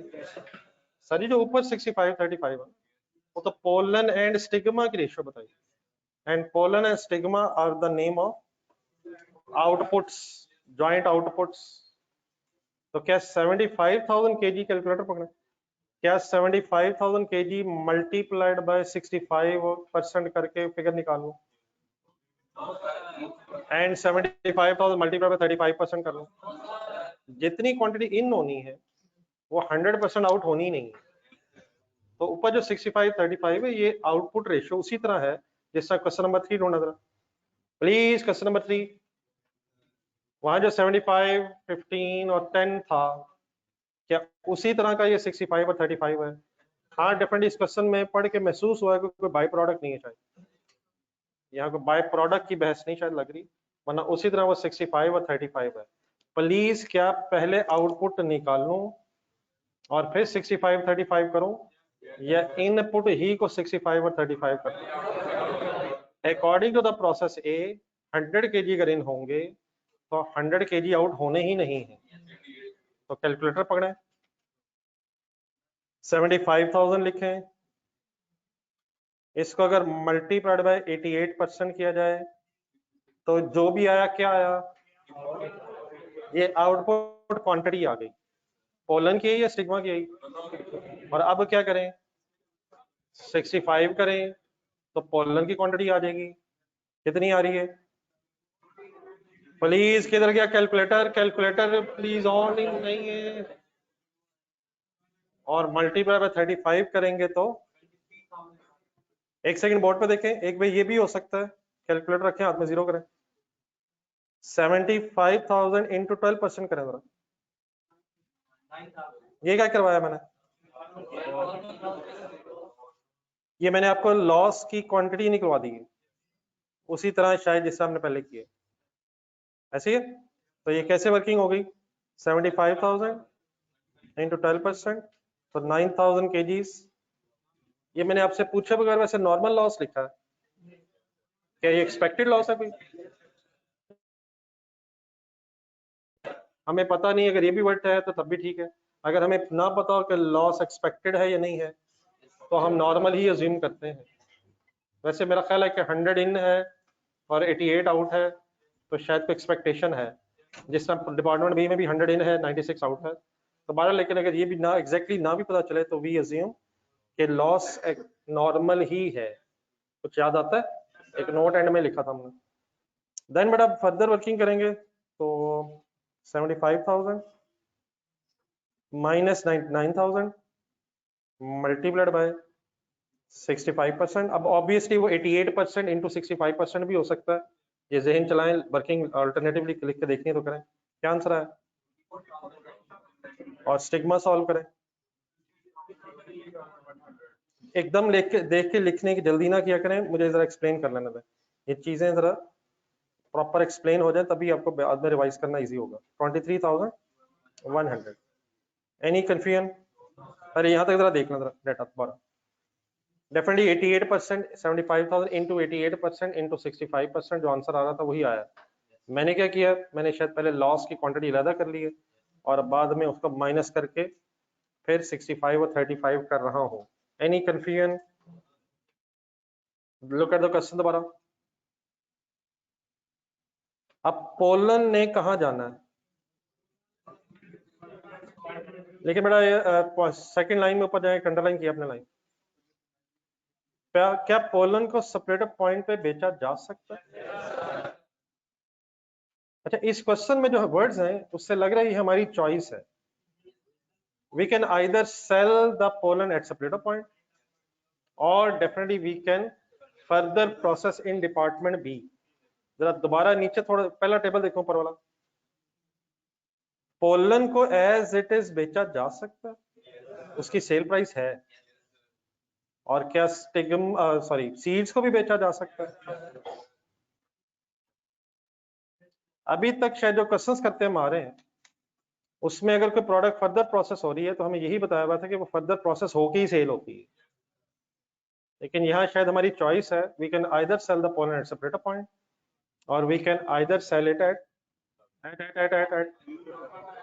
अगर सेपरेटर पे नहीं तो एट फर्दर या after further processing in department B. अब जरा एक सेकंड के लिए रिक्वायरमेंट ए देखें हमने करना क्या है। बोर्ड में जरा देखें किस प्रोसेस का अगर खर्चा मुझे इकट्ठा करवा दें आप, किस डिपार्टमेंट का अगर खर्चा मुझे इकट्ठा करवा दें तो ज्वाइंट कॉस्ट आ जाएगी। डिपार्टमेंट ए, और हमने फिर उसी कॉस्ट को एलोकेट करना है between the two products, pollen and stigma. Full concentration नहीं है और ये गेम ओवर हो जानी है। अब डिपार्टमेंट ए का खर्चा इकट्ठा किया हमने तो ज्वाइंट कॉस्ट इंशाल्लाह आ जानी है, उसकी फिर एलोकेशन करनी है और दो प्रोडक्ट्स पे करनी है। Pollen and stigma joint products है। मेथड लेकिन कौन सा है? NRV method. एनआरवी मेथड में क्या करना है? स्प्लिट ऑफ पॉइंट की सेल वैल्यू निकालनी है और फिर सेलिंग एक्सपेंसेस माइनस करना है। स्प्लिट ऑफ पॉइंट की sale values of word final करना है जरा। क्या pollen and stigma are saleable at split off point? यार पोलन तो फर्दर प्रोसेस हो रहा है, हो सकता है, लेकिन pollen is saleable at split off point. क्या पोलन की स्प्लिट ऑफ पॉइंट की sale value as it is मिल जाएगी? मसलन कैसे? How much quantity pollen? 42,900। क्या ख्याल है? यही है sale price per unit of pollen ढूंढना। अगर मैं मल्टीप्लाई कर दूं, फॉर एग्जांपल कैलकुलेटर पे करना, प्लीज 42,900 मल्टीप्लाइड बाय 90, जो भी आया क्या आया? क्या sale value at split off pollen की एज इट इज आ गई? अब फर्दर प्रोसेसिंग कॉस्ट माइनस करो। फर्दर प्रोसेसिंग कॉस्ट कब माइनस करनी पड़ती है? If the product is not saleable at separate off point, तो फिर आपको एक अगर रिवर्स वर्किंग करनी पड़े फाइनल सेल वैल्यू से, तो then further processing cost minus होती है। अपने रजिस्टर में पीछे जाएं कि जब हमने फर्स्ट डे में शायद जॉइंट बाय प्रोडक्ट स्टार्ट किया था, तो sale value at split off point की जरा हेडिंग ढूंढे, पॉइंट नंबर 2। और मेरे वर्ड्स प्लीज गौर से सुने। मैंने को 2-3 सिनेरियोज में या 2-3 एग्जांपल्स में शायद ये बात की थी। नंबर 1 छोटी सी एग्जांपल, फर्स्ट एग्जांपल में क्या प्रोडक्ट स्प्लिट ऑफ पॉइंट में मैं सेलेबल अज्यूम कर रहा था सर, और उसी की बेस पे फिर मैंने वर्किंग कर ली थी। नीचे अगर आप देखें टेबल बना होगा। उसके बाद छोटा सा मैंने पैराग्राफ लिखा था उस एग्जांपल के बाद, first example in point number 2 के बाद। जरा पढ़ना शुरू करेंगे, कहां से लिखा हो? समटाइम्स, यही वाला पैराग्राफ पढ़ रहे, समटाइम्स वाला। Products are not saleable at separate off, तो यहीं रुक जाए, यहीं रुक जाए, प्रोडक्ट्स अगर सेपरेट ऑफ पॉइंट पे सेलेबल नहीं है तो देन बहस हुई थी आगे। फिर आप assumed sale value at separate off point कैसे निकालें? Final sale value minus further processing cost. लेकिन क्या क्वेश्चन नंबर 4 में pollen is saleable at separate off point, तो देयरफॉर हमें assumed sale value at separate off point की working की जरूरत नहीं पड़ेगी। Suppose pollen is not saleable at separate off point, तो फिर हमें सीड्स की सेल वैल्यू ढूंढनी पड़नी थी और माइनस डिपार्टमेंट 2 कॉस्ट करके पोलन की assumed sale value at separate off point निकालनी पड़नी थी। तो क्योंकि हमारे पोलन की प्रोडक्ट जो है ये स्प्लिट ऑफ पॉइंट पे सेलेबल है और फर्दर प्रोसेसिंग की भी जरूरत नहीं है, इसलिए ये डायग्राम मैं यहाँ एज इट इज वक्ती तौर पे इसलिए छोड़ रहा हूँ क्योंकि रिक्वायरमेंट भी शायद यहाँ तक कंप्लीट, सॉरी रिक्वायरमेंट ए यहाँ तक हो जाएगी, बी में एक्सटेंशन करनी पड़नी है, वो क्यों करनी पड़नी है मैं डिस्कस करूंगा। लेकिन यहाँ तक मैं इसलिए रुक रहा हूँ ताकि पहले रिक्वायरमेंट 1 सॉल्व हो जाए। ये मेरी बात किसी को पता है कि मैं डिपार्टमेंट बी की तरफ क्यों नहीं जा रहा इस सवाल में? क्यों नहीं जा रहा यार, क्यों नहीं जा रहा? क्वेश्चन नंबर 3 ढूंढे, अभी तो क्वेश्चन नंबर 3 किया, उसमें मैंने फर्दर प्रोसेसिंग माइनस करके वर्किंग की है यार। डेटा ढूंढे, क्या alpha is saleable after further processing, लेकिन pollen can be sold at split off point. ठीक है जी, प्लीज थोड़ी सी जगह रखनी है आगे, ये डायग्राम अभी कंप्लीट नहीं है, यहाँ थोड़ी सी हमें जगह आगे चाहिए, तो डायग्राम बनाते हुए जरा आगे राइट साइड पे आपके पेज पे जगह होनी चाहिए।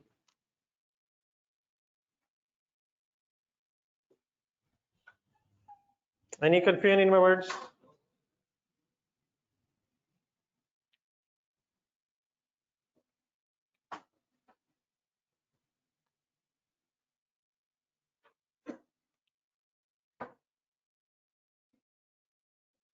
Assalamu alaikum sir.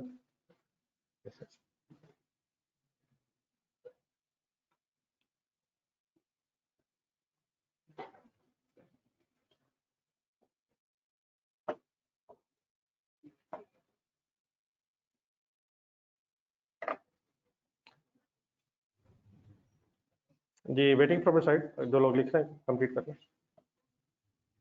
हमने तो साथ साथ लिख लिया था, शुक्र अल्हम्दुलिल्लाह अब हम फारिग हैं।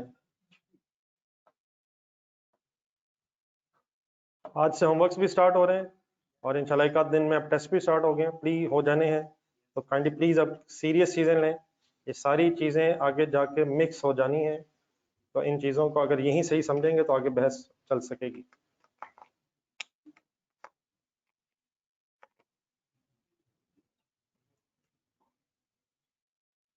जी ऑनलाइन स्टूडेंट्स साथ हैं जी।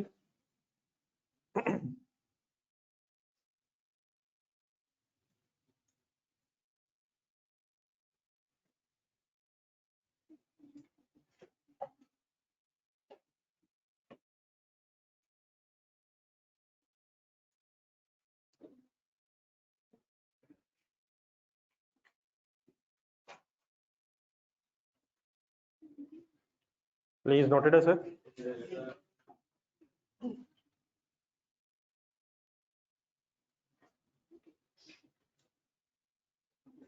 चले आइए फर्स्ट पेज पर।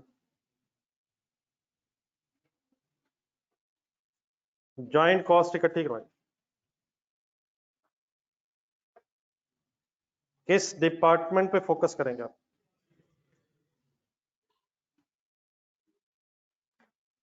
डिपार्टमेंट बी का खर्चा किसके लिए है? फर्दर प्रोसेसिंग ऑफ पोलन के लिए। जी सर, डिपार्टमेंट ए की कॉस्ट इकट्ठी करवाएं। नाम बोले नाम। Any cost in department A. Material, please यार, एनी मटेरियल। मटेरियल एक्स की वर्किंग कैसे करूं? 75,000 multiplied by 60 is equal to 45 lakh।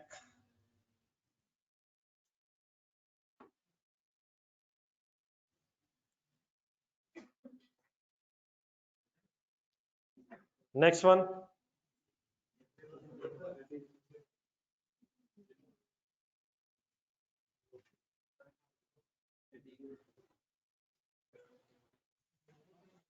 Ji definitely बेटा, अगर कुछ पुराना रहता तो उसको तो कवर करना ही पड़ना। Labour 12,000 multiplied bye 150, 18 lakh. पैसे अपने सामने। अब मटेरियल लेबर बेटा वर्ड लिख रहा हूँ, obviously direct material direct labour की बहस कर रहा हूँ। चलेगा? चलेगा sir. Next one, variable overheads लिखवाएं। 125 क्या है? टोटल खर्चा है या 1 घंटे का है?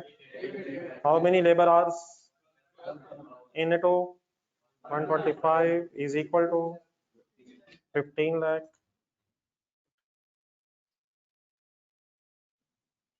फिक्स्ड ओवरहेड्स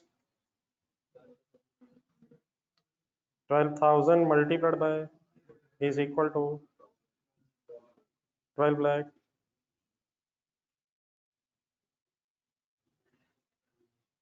जी टोटल मैन्युफैक्चरिंग कॉस्ट पूरी होगी।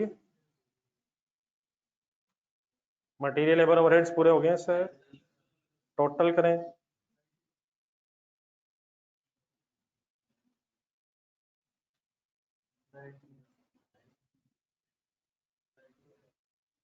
प्लीज टोटल करें। 9,90,00,000।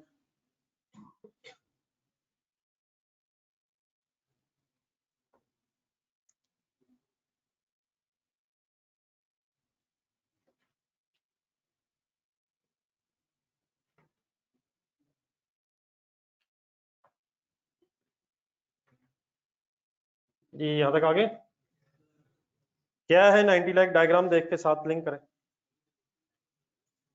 डिपार्टमेंट ए का खर्चा है, ऐसे ही है, कितने केजीज का, इनिशियली कितने केजीज का खर्चा है, क्या इस 75,000 में 9,000 केजीज का खर्चा भी है 9,000, लेकिन क्या है नॉर्मल लॉस को कॉस्ट एलोकेट नहीं होनी है, लेकिन क्या उसकी कोई रिकवरी वैल्यू है। डाटा देखें। नॉर्मल लॉस के 9,000 केजीज पे कॉस्ट आनी नहीं है, रिकवरी वैल्यू है नहीं, therefore normal loss completely ignore हो गया। 90 लाख बस किस किस का खर्चा रह गया, पोलन एंड स्टिग्मा के 66,000 केजीज का खर्चा रह गया। क्या होना नहीं, क्या है नहीं, कॉस्ट एलोकेट होनी नहीं, रिकवरी वैल्यू है नहीं, तो यही 75,000 केजीज की कॉस्ट बस अब पोलन और स्टिग्मा के टोटल 66,000 केजीज में एलोकेट हो जानी है। क्या यहाँ तक जॉइंट कॉस्ट अब कंप्लीट हो गई है। पिछला पेज देखें रजिस्टर का, यार वहां तो माइनस होता जा रहा है, 2 माइनस हो गए, बाय प्रोडक्ट है नहीं और नॉर्मल लॉस की रिकवरी वैल्यू भी नहीं है। बात समझ आ रही है। अल्हम्दुलिल्लाह सर। इसके बाद अब क्या होना है, रिक्वायरमेंट में जॉइंट कॉस्ट एलोकेट हो गया, सॉरी जॉइंट कॉस्ट कैलकुलेट हो गई है, अब एलोकेशन रह गई है। ये फर्स्ट रिक्वायरमेंट का ही दूसरा हिस्सा है, एलोकेशन टेबल।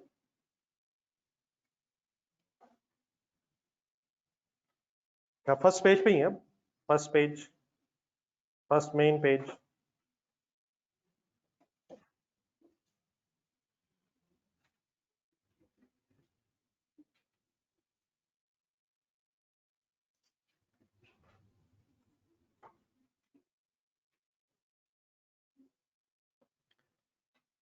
करें शुरू, किस मेथड से होना है टेबल,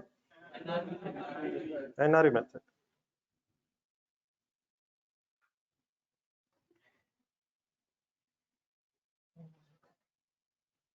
अब आज ही थोड़ी देर पहले आपने बनाया एनआरवी मेथड से, तो प्लीज रोज एन अप्लाई कीजिएगा। स्टार्ट करवाएं, please start. Product name pollen stigma, units produced,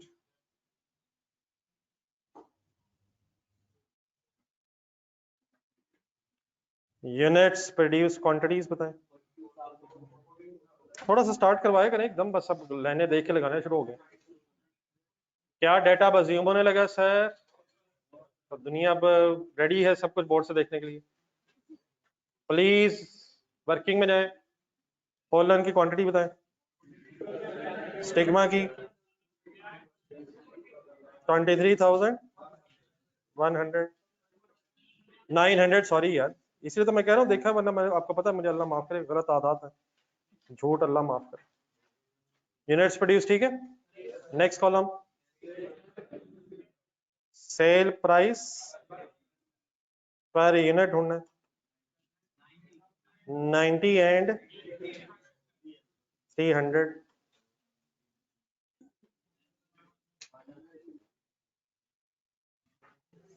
next column का नाम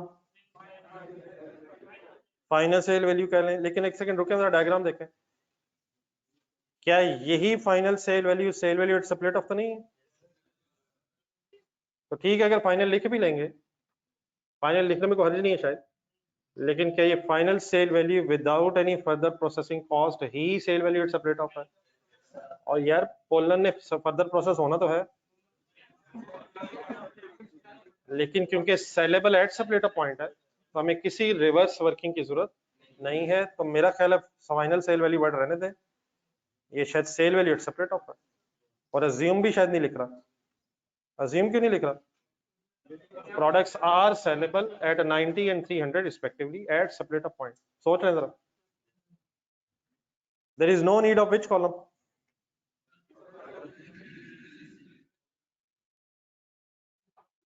बताएं क्या लिखूं।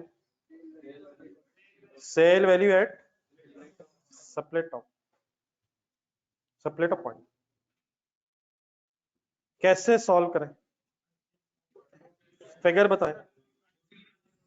3861,000 6930,000।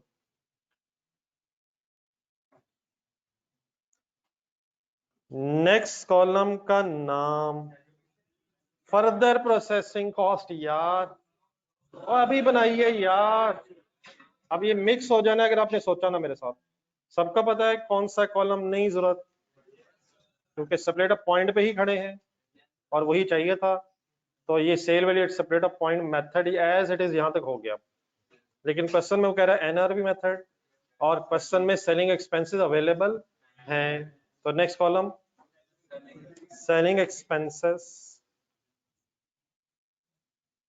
ढूंढे सेलिंग एक्सपेंसेस। पोलन के selling expenses are 1,35,000 and 3,06,000 respectively.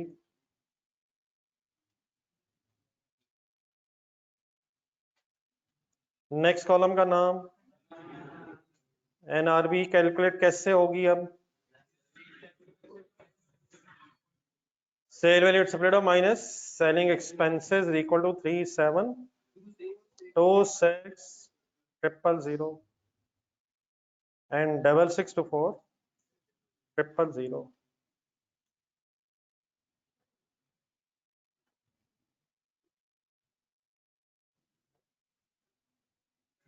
Any confusion?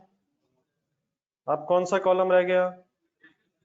अब एनआरबी इसका बटा टोटल हो जाएगा और आप जॉइंट कॉस्ट एलोकेट कर देंगे। काइंडली 1 मिनट बस मुझे जॉइंट कॉस्ट के अमाउंट बता दें जो एलोकेट होनी है। वो कौन सी अमाउंट है जिससे एलोकेट होना है, सबका पता है? करें शुरू, बिस्मिल्लाह पढ़ो। बटा सेलिंग एक्सपेंसेस माइनस करना,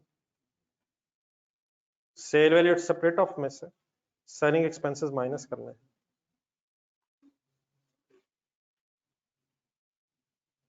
ठीक है प्लीज।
जी सम बनता है दोनों का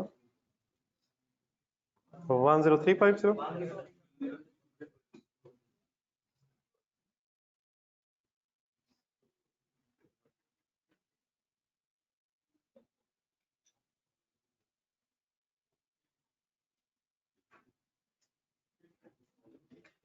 जी एलोकेटेड अमाउंट बन जाएगी 3240,000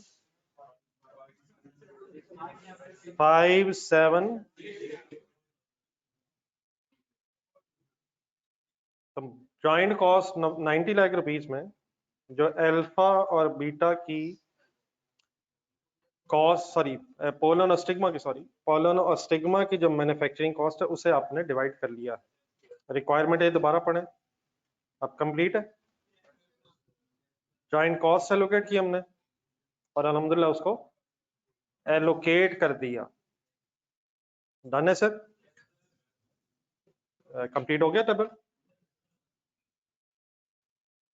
आए रिक्वायरमेंट तो पढ़े, रिक्वायरमेंट बी। जो लोग टेबल बना रहे हैं जरा कैंडी बता दें अगर कोई बना रहा है।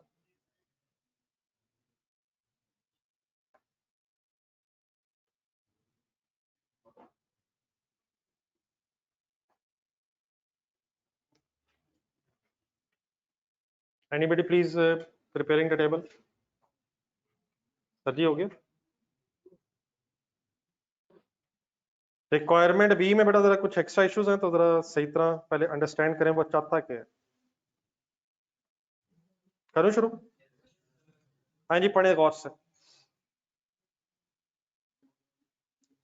एडवाइस मांग रहा जी आपसे, आप अकाउंटेंट से एडवाइस मांग रहा है।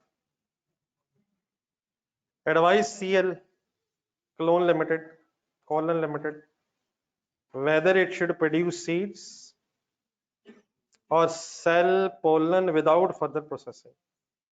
अब आपसे ओपिनियन रिक्वायर्ड है, आपसे पूछा जा रहा है कि क्या सीड्स बनाएं या पोलन ही को,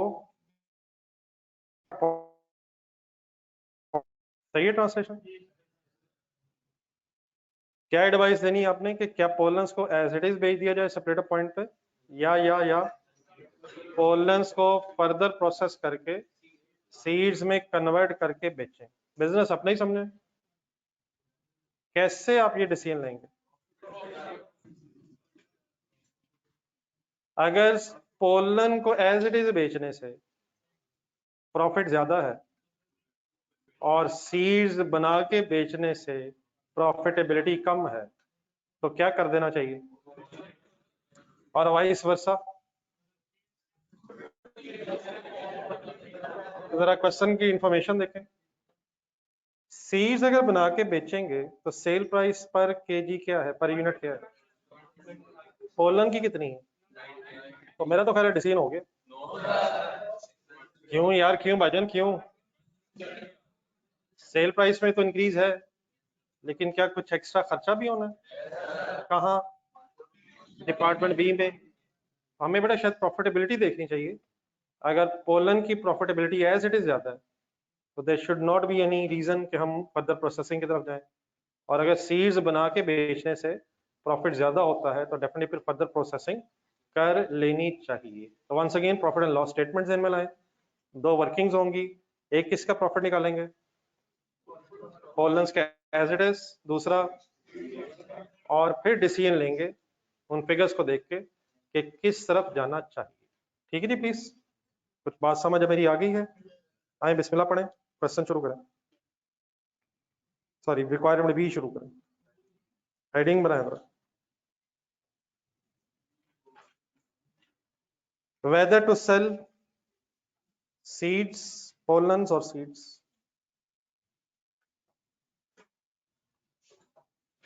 कुछ डियर फ्रेंड्स डिस्टरबेंस क्रिएट कर रहे हैं और पता ही नहीं चलने दे रहे पिछले 15 मिनट से। तो यकीनन बेटा तो इसलिए क्लास में नहीं आए। जीत गए हैं वैसे आप गैर महसूस तरीके से, अल्हम्दुलिल्लाह लगे भी हुए हैं। और अब इस वक्त जिसने दुनिया खामोशी से बैठी है, मैं तो आज तक नहीं बोला। बी रिक्वायरमेंट लिखें, ब्रैकेट हल्की सी क्लोज करें, whether to sell, whether to sell pollen और सीड्स, ये डिसीजन लेना हमने।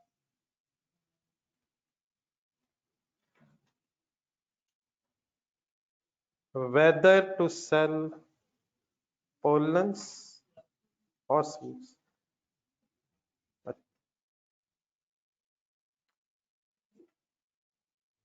इस रिक्वायरमेंट में अगर आपने कंसंट्रेट ना किया तो चीजें कंफ्यूज करेंगी आपको, और अगर आप कंसंट्रेट करेंगे तब भी कंफ्यूज होंगी। लेकिन अगर कंसंट्रेशन से देखेंगे तो क्वेश्चंस आपके जहन से बाहर आएंगे। कुछ चीजें मैं बताऊंगा, अगर एड्रेस ना भी हो सके तो जरूर पूछिएगा। I am expecting some questions in this requirement. सबसे पहले ये रिक्वायरमेंट दोबारा जरा क्लियर कर लें। क्या पोलन भी बेचने हैं और सीड भी बेचने हैं? दोनों काम शायद नहीं कर सकते हम। अगर पोलन्स को सेपरेट पॉइंट पे भेज देंगे तो डेफिनेटली हम सीड्स बना के नहीं भेज सकते। तो या क्या होना है, या क्या होना है मुझसे सुनना था, या तो पोलन्स को सेपरेट पॉइंट पे बेचना है, और या पोलन्स को सेपरेट पॉइंट पे बेचने के बजाय सीड्स में कन्वर्ट करके बेचना, फर्दर प्रोसेस करके सीड्स में कन्वर्ट करके बेचना। लेकिन एक और इंपॉर्टेंट सवाल, क्या सीड अगर बेचने हैं तो इवन देन पोलन्स बनाने हैं? तो पोलन क्यों बनाने हैं अगर सीड बेचने हैं? सॉर्ट ऑफ रॉ मटेरियल की तरह है। पोलन ने तो पहले मैन्युफैक्चर होना है, फिर ये डिसीजन है कि वहीं बेच दें पोलन्स को या सीड्स में कन्वर्ट करके बेचें। तो आए वर्किंग नंबर 1, अब दो हिस्से कर लेते हैं। If pollens are sold without further processing,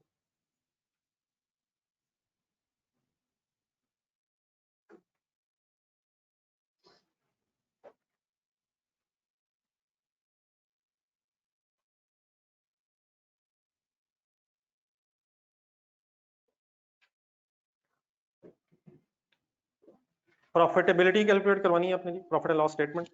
किस अजम्पशन से सपोज कि हम पोलन्स को एज इट इज बेचेंगे। बिस्मिल्लाह रहमान रहीम। आप बताएंगे, चलें शुरू करवाएं, कहां से शुरू करें? सेल किसकी? बिस्मिल्लाह। कितनी, कितने पोलन बने हैं, बनेंगे, चलें 40 to 900। कोई स्टॉक रखने की इंफॉर्मेशन तो नहीं है, तो वन सेकेंड स्टॉक्स नहीं है, तो क्या जितने बनेंगे उतने ही बिकेंगे? 42,900 multiplied by is equal to 3861,000।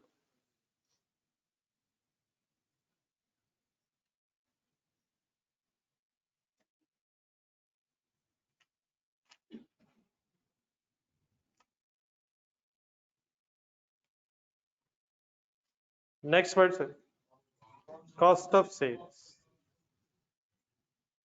Trading business, manufacturing business, stocks नहीं है,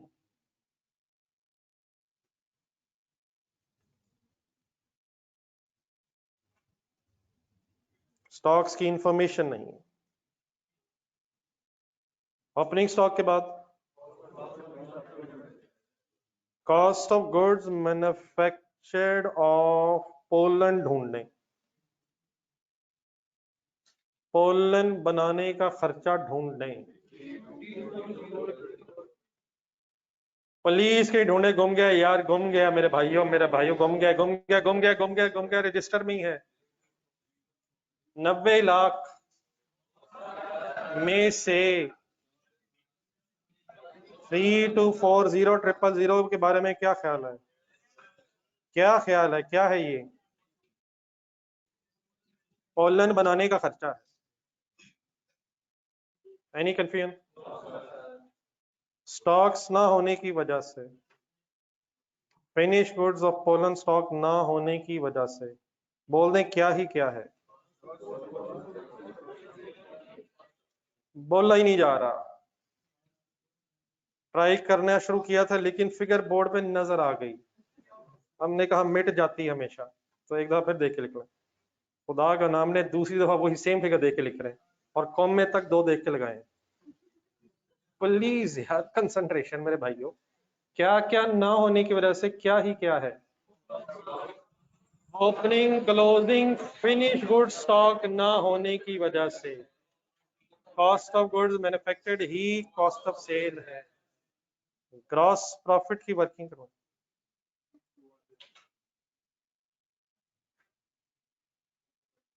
6 to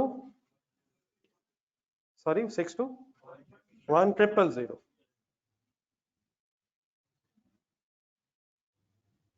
6 to 10 would be the gross profit if pollens are sold without further processing। अब इससे बेटा जो आगे बहस होने लगी है, प्लीज सोचिएगा जरूर, मेरे साथ चलें, एक एक बात इंपॉर्टेंट हो गई हुई है। Help me any other information, any other income, लेकिन प्रॉफिटेबिलिटी निकाल रहे हैं, एनी अदर थिंग अवेलेबल, ढूंढे ढूंढे ढूंढे ढूंढे। कोई सेलिंग एक्सपेंसेस पोलन के हैं, क्या करूं, ढूंढे। Selling expenses of pollen 1 lakh, 1 lakh. Any confusion? I am expecting question, I am expecting question. ना लिखे ना लिखे, कुछ लोग कह रहे हैं गलत हो गया, डबल हो गया। हमने तो लिख लिया, अब क्या करें, रुक जाए जहां भी। ये बड़ा मैं क्वेश्चन एक्सपेक्ट कर रहा था, लेकिन सबकी तरफ से सोलन आना चाहिए था, लेकिन हम लिखने में जरा इंटरेस्टेड थे। अब जरा 1 मिनट कैंडी समझने में इंटरेस्टेड हो जाए। कुछ लोगों ने एक पॉइंट रेस किया, कंसिडरेशन नहीं आप लोगों की जो रिक्वायर्ड है। क्वेश्चन मुझसे रेस ये किया गया कि आप रिक्वायरमेंट ए के आंसर में जाए, जरा रजिस्टर में सामने रखा था। मुझसे कहा गया है कि selling expenses already allocation table बनाते हुए, नहीं नो नो नो नो, मेरा सवाल, मेरी बात तो पूरी कर लो यार, का मानो बात अभी मेरी हो रही है। मुझसे जो सवाल किया गया है वो इसलिए सही नहीं रहा क्योंकि जो मैं बात कर रहा हूं पहले वो सुने। मुझसे कहा यह जा रहा है कि सेलिंग एक्सपेंसेस डबल हो गए, लेकिन डबल कहां महसूस हुए हैं अब ये मैं बताने लगा हूं। रिक्वायरमेंट ये देख रहे हैं, अब आप एलोकेशन टेबल देख रहे हैं। क्या NRV निकालते हुए मैंने सेलिंग एक्सपेंसेस सेल वैल्यू में से माइनस किए हैं, और उस NRV की बेस पे मैंने जॉइंट कॉस्ट को एलोकेट किया। अब मैं बेटा प्रॉफिट एंड लॉस स्टेटमेंट बना रहा हूं। कहां से शुरू किया मैंने, सेल से या NRV से? सेल से। प्रॉफिट एंड लॉस सेल से शुरू होता है। क्या इस सेल में से सेलिंग एक्सपेंसेस माइनस हुए और ना ही होने चाहिए? आगे बढ़े। फिर मैंने कॉस्ट ऑफ गुड्स मैन्युफैक्चर्ड आपके सामने लिखी है। क्या इस कॉस्ट ऑफ गुड्स मैन्युफैक्चर्ड में से सेलिंग एक्सपेंसेस माइनस है? इस कॉन्फिडेंस से यस। मैं सेंटेंस बोलूंगा, प्लीज रिपीट करिएगा आराम आराम से। क्या इस कॉस्ट ऑफ गुड्स मैन्युफैक्चर्ड में से सेलिंग एक्सपेंसेस माइनस है? क्या हम डॉक्टर हैं? टेबल दोबारा देखें। हम नहीं, इसका जवाब यस सर नहीं था। डॉक्टर है नहीं, अल्लाह अल्हम्दुलिल्लाह सोच रहे थे। प्लीज सीरियस नोट पे, allocation table, cost of goods manufactured की अमाउंट बताएं। Total total 90 lakh. क्या 90 लाख में से सेलिंग एक्सपेंसेस माइनस है?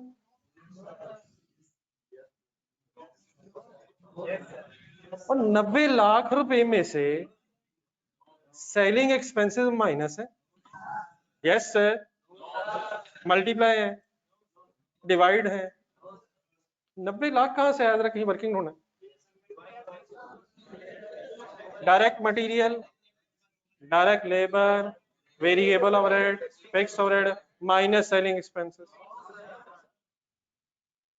90 लाख मैन्युफैक्चरिंग कॉस्ट है, मटेरियल लेबर ओवरहेड्स का सम है।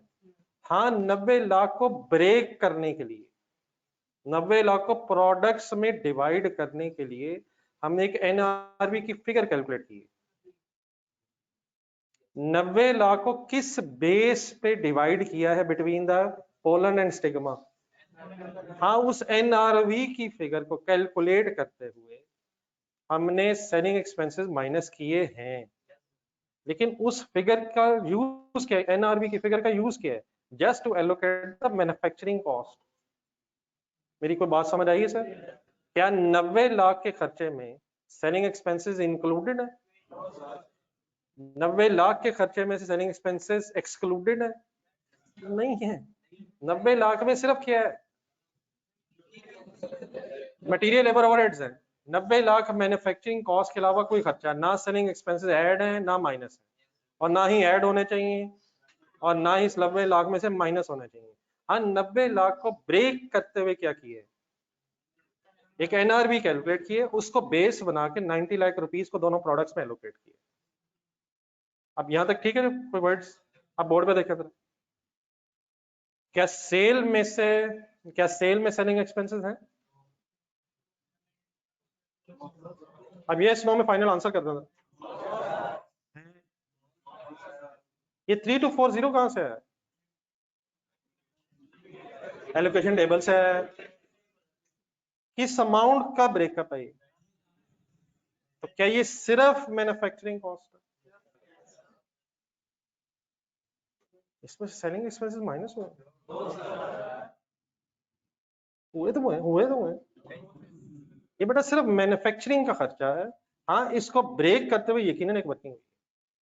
बोर्ड पे देख के बताएं, मेरी प्रॉफिट एंड लॉस स्टेटमेंट में ग्रॉस प्रॉफिट तक, ग्रॉस प्रॉफिट तक, ग्रॉस प्रॉफिट तक आते आते क्या सेलिंग एक्सपेंसेस इस प्रॉफिट एंड लॉस स्टेटमेंट में कंसिडर हुए हैं? हो तो गए हैं यार, कमाल हो गया यार। एलोकेशन टेबल में हो तो गए हैं यार, जहां से 32,40,000 रुपीज है वहां कंसिडर हो तो गए हैं। वर्ड्स मेरे और सुने गौर से। क्या सेल्स का मतलब जो यूनिट्स बेचे हैं उनकी सेल प्राइस है, without deducting any expense? Any expense का मतलब ना बनाने का खर्चा लेस हुआ है, ना ही बेचने का भी लेस हुआ है। फिर कॉस्ट ऑफ सेल किसे कहते हैं? जो यूनिट्स बनाए उनके खर्चे को कहते हैं। तो मैंने ग्रॉस प्रॉफिट निकाल दिया। और सेलिंग एक्सपेंसेस इसलिए मैं नहीं ले रहा यहां, क्योंकि ऑलरेडी ले चुके हैं। अब कुछ क्लियर है सर? कहाँ ले चुके हैं?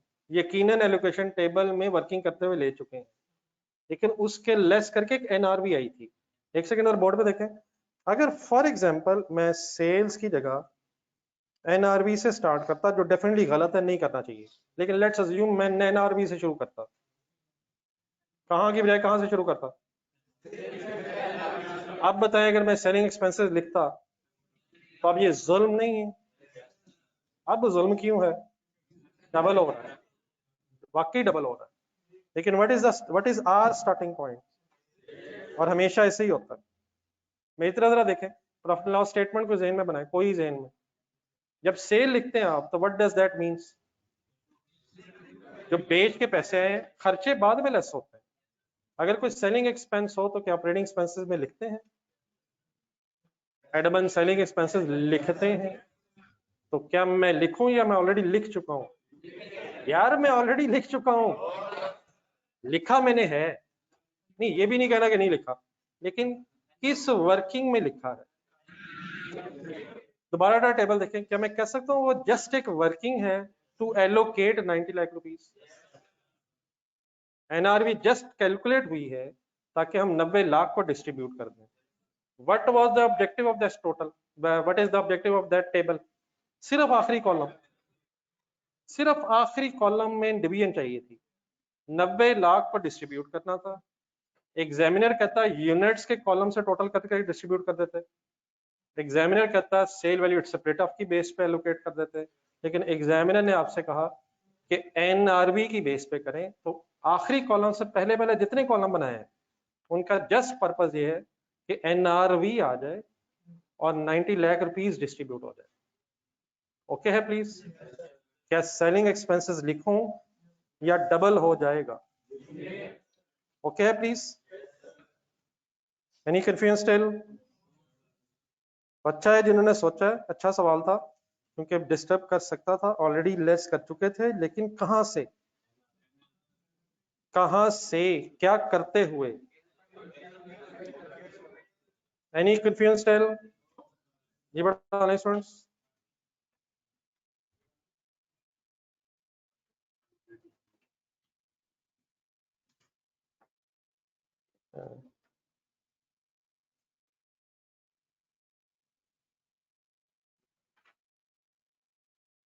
जी सेलिंग एक्सपेंसेस बताइएगा।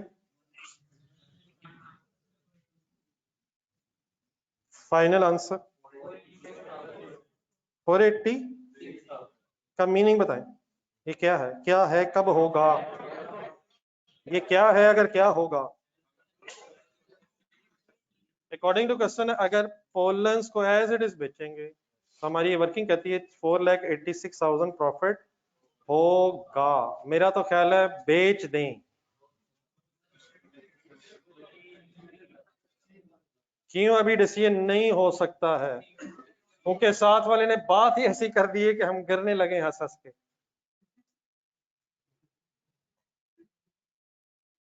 क्यों डिसीजन नहीं हो सकता है अभी?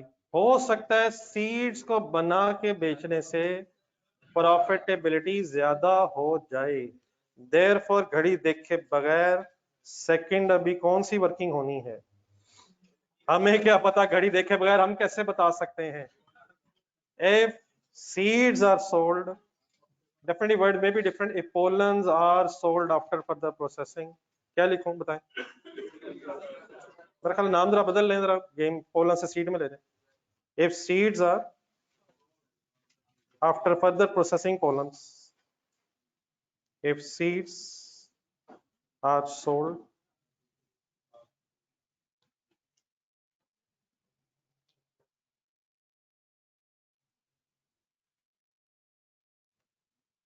after further processing pollens,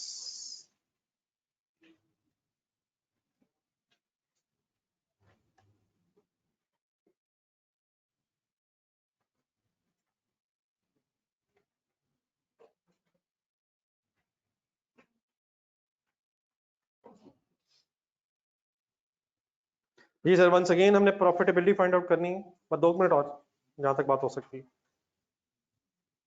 start करवाएं, कहां से करें? किसकी?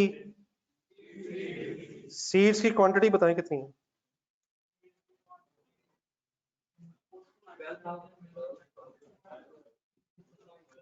सीड्स की क्वांटिटी टू बी सोल्ड बताएं कितनी है? क्या उतनी ही जितनी पोलन्स की बनी है? गेम ऑन हो रही है। डायग्राम की तरफ 1 मिनट आए। डायग्राम देखें, 42,900 पोलन्स हैं। क्या इन्हीं से सीड्स बनने हैं?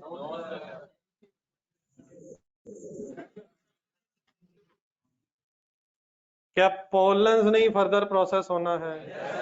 किस डिपार्टमेंट में इन्होंने जाना है? और डिपार्टमेंट बी का जरा 1 सेकंड जस्ट डाटा जरा देखें। क्या डिपार्टमेंट बी में पोलन्स में कुछ ऐड होना है? क्या ऐड होना है? क्या डिपार्टमेंट बी में सिर्फ मटेरियल वाई होना है? पोलन्स के साथ शायद कुछ ऐड होने लगा है और फिर उस क्वांटिटी से सीड्स ने बनना है। End of department B table में एंड में है, क्या वहां भी कुछ लॉस है? क्या वहां भी कुछ लॉस है? तो इसका मतलब 100% क्वांटिटी इन ने आउट नहीं होना है। तो गेम इंशाल्लाह दोबारा ऑन होनी है। कल इंशाल्लाह ये बात कंप्लीट करेंगे। आज लेकिन घर के लिए अब होमवर्क भी होगा। एक क्वेश्चन जरा काइंडली ढूंढिएगा, ये बुक्स ले ली है आपने? कोई 1 मिनट दिखाइएगा। नहीं बुक रहने दे, वो तो पेजेस इनके पास है, ये जो पेजेस है।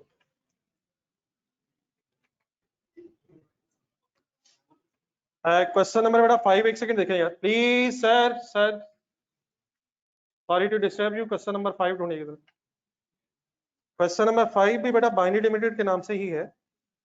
क्वेश्चन नंबर 4 का बी पार्ट इंशाल्लाह मेरी तरफ है, ये कल डिटेल में डिस्कस करेंगे। क्वेश्चन नंबर 5 बाइनरी लिमिटेड मिल रहा है, इसी पेज के शायद एंड पे है।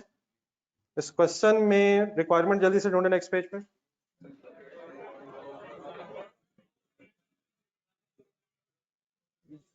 डेफिनेटली बेटा इस क्वेश्चन में एक आध शायद इशू ऐसा है जो मेरी तरफ से डिस्कस भी होना चाहिए, लेकिन मेरा ख्याल है आज एक होमवर्क रखें, जरा एक पढ़ के स्टार्ट लेने की कोशिश करें कि कहाँ तक शुरू होता है। तो इंशाल्लाह इसको भी डिस्कस करेंगे कल, लेकिन अपनी तरफ से एक अच्छी एफर्ट करके आनी है।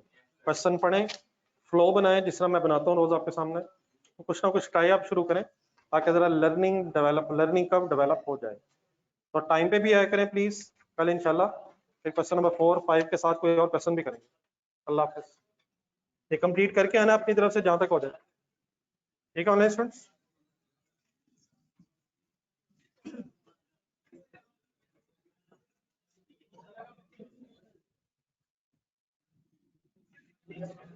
जी ऑनलाइन स्टूडेंट्स, आपका तो नहीं कोई क्वेश्चन रहेगा?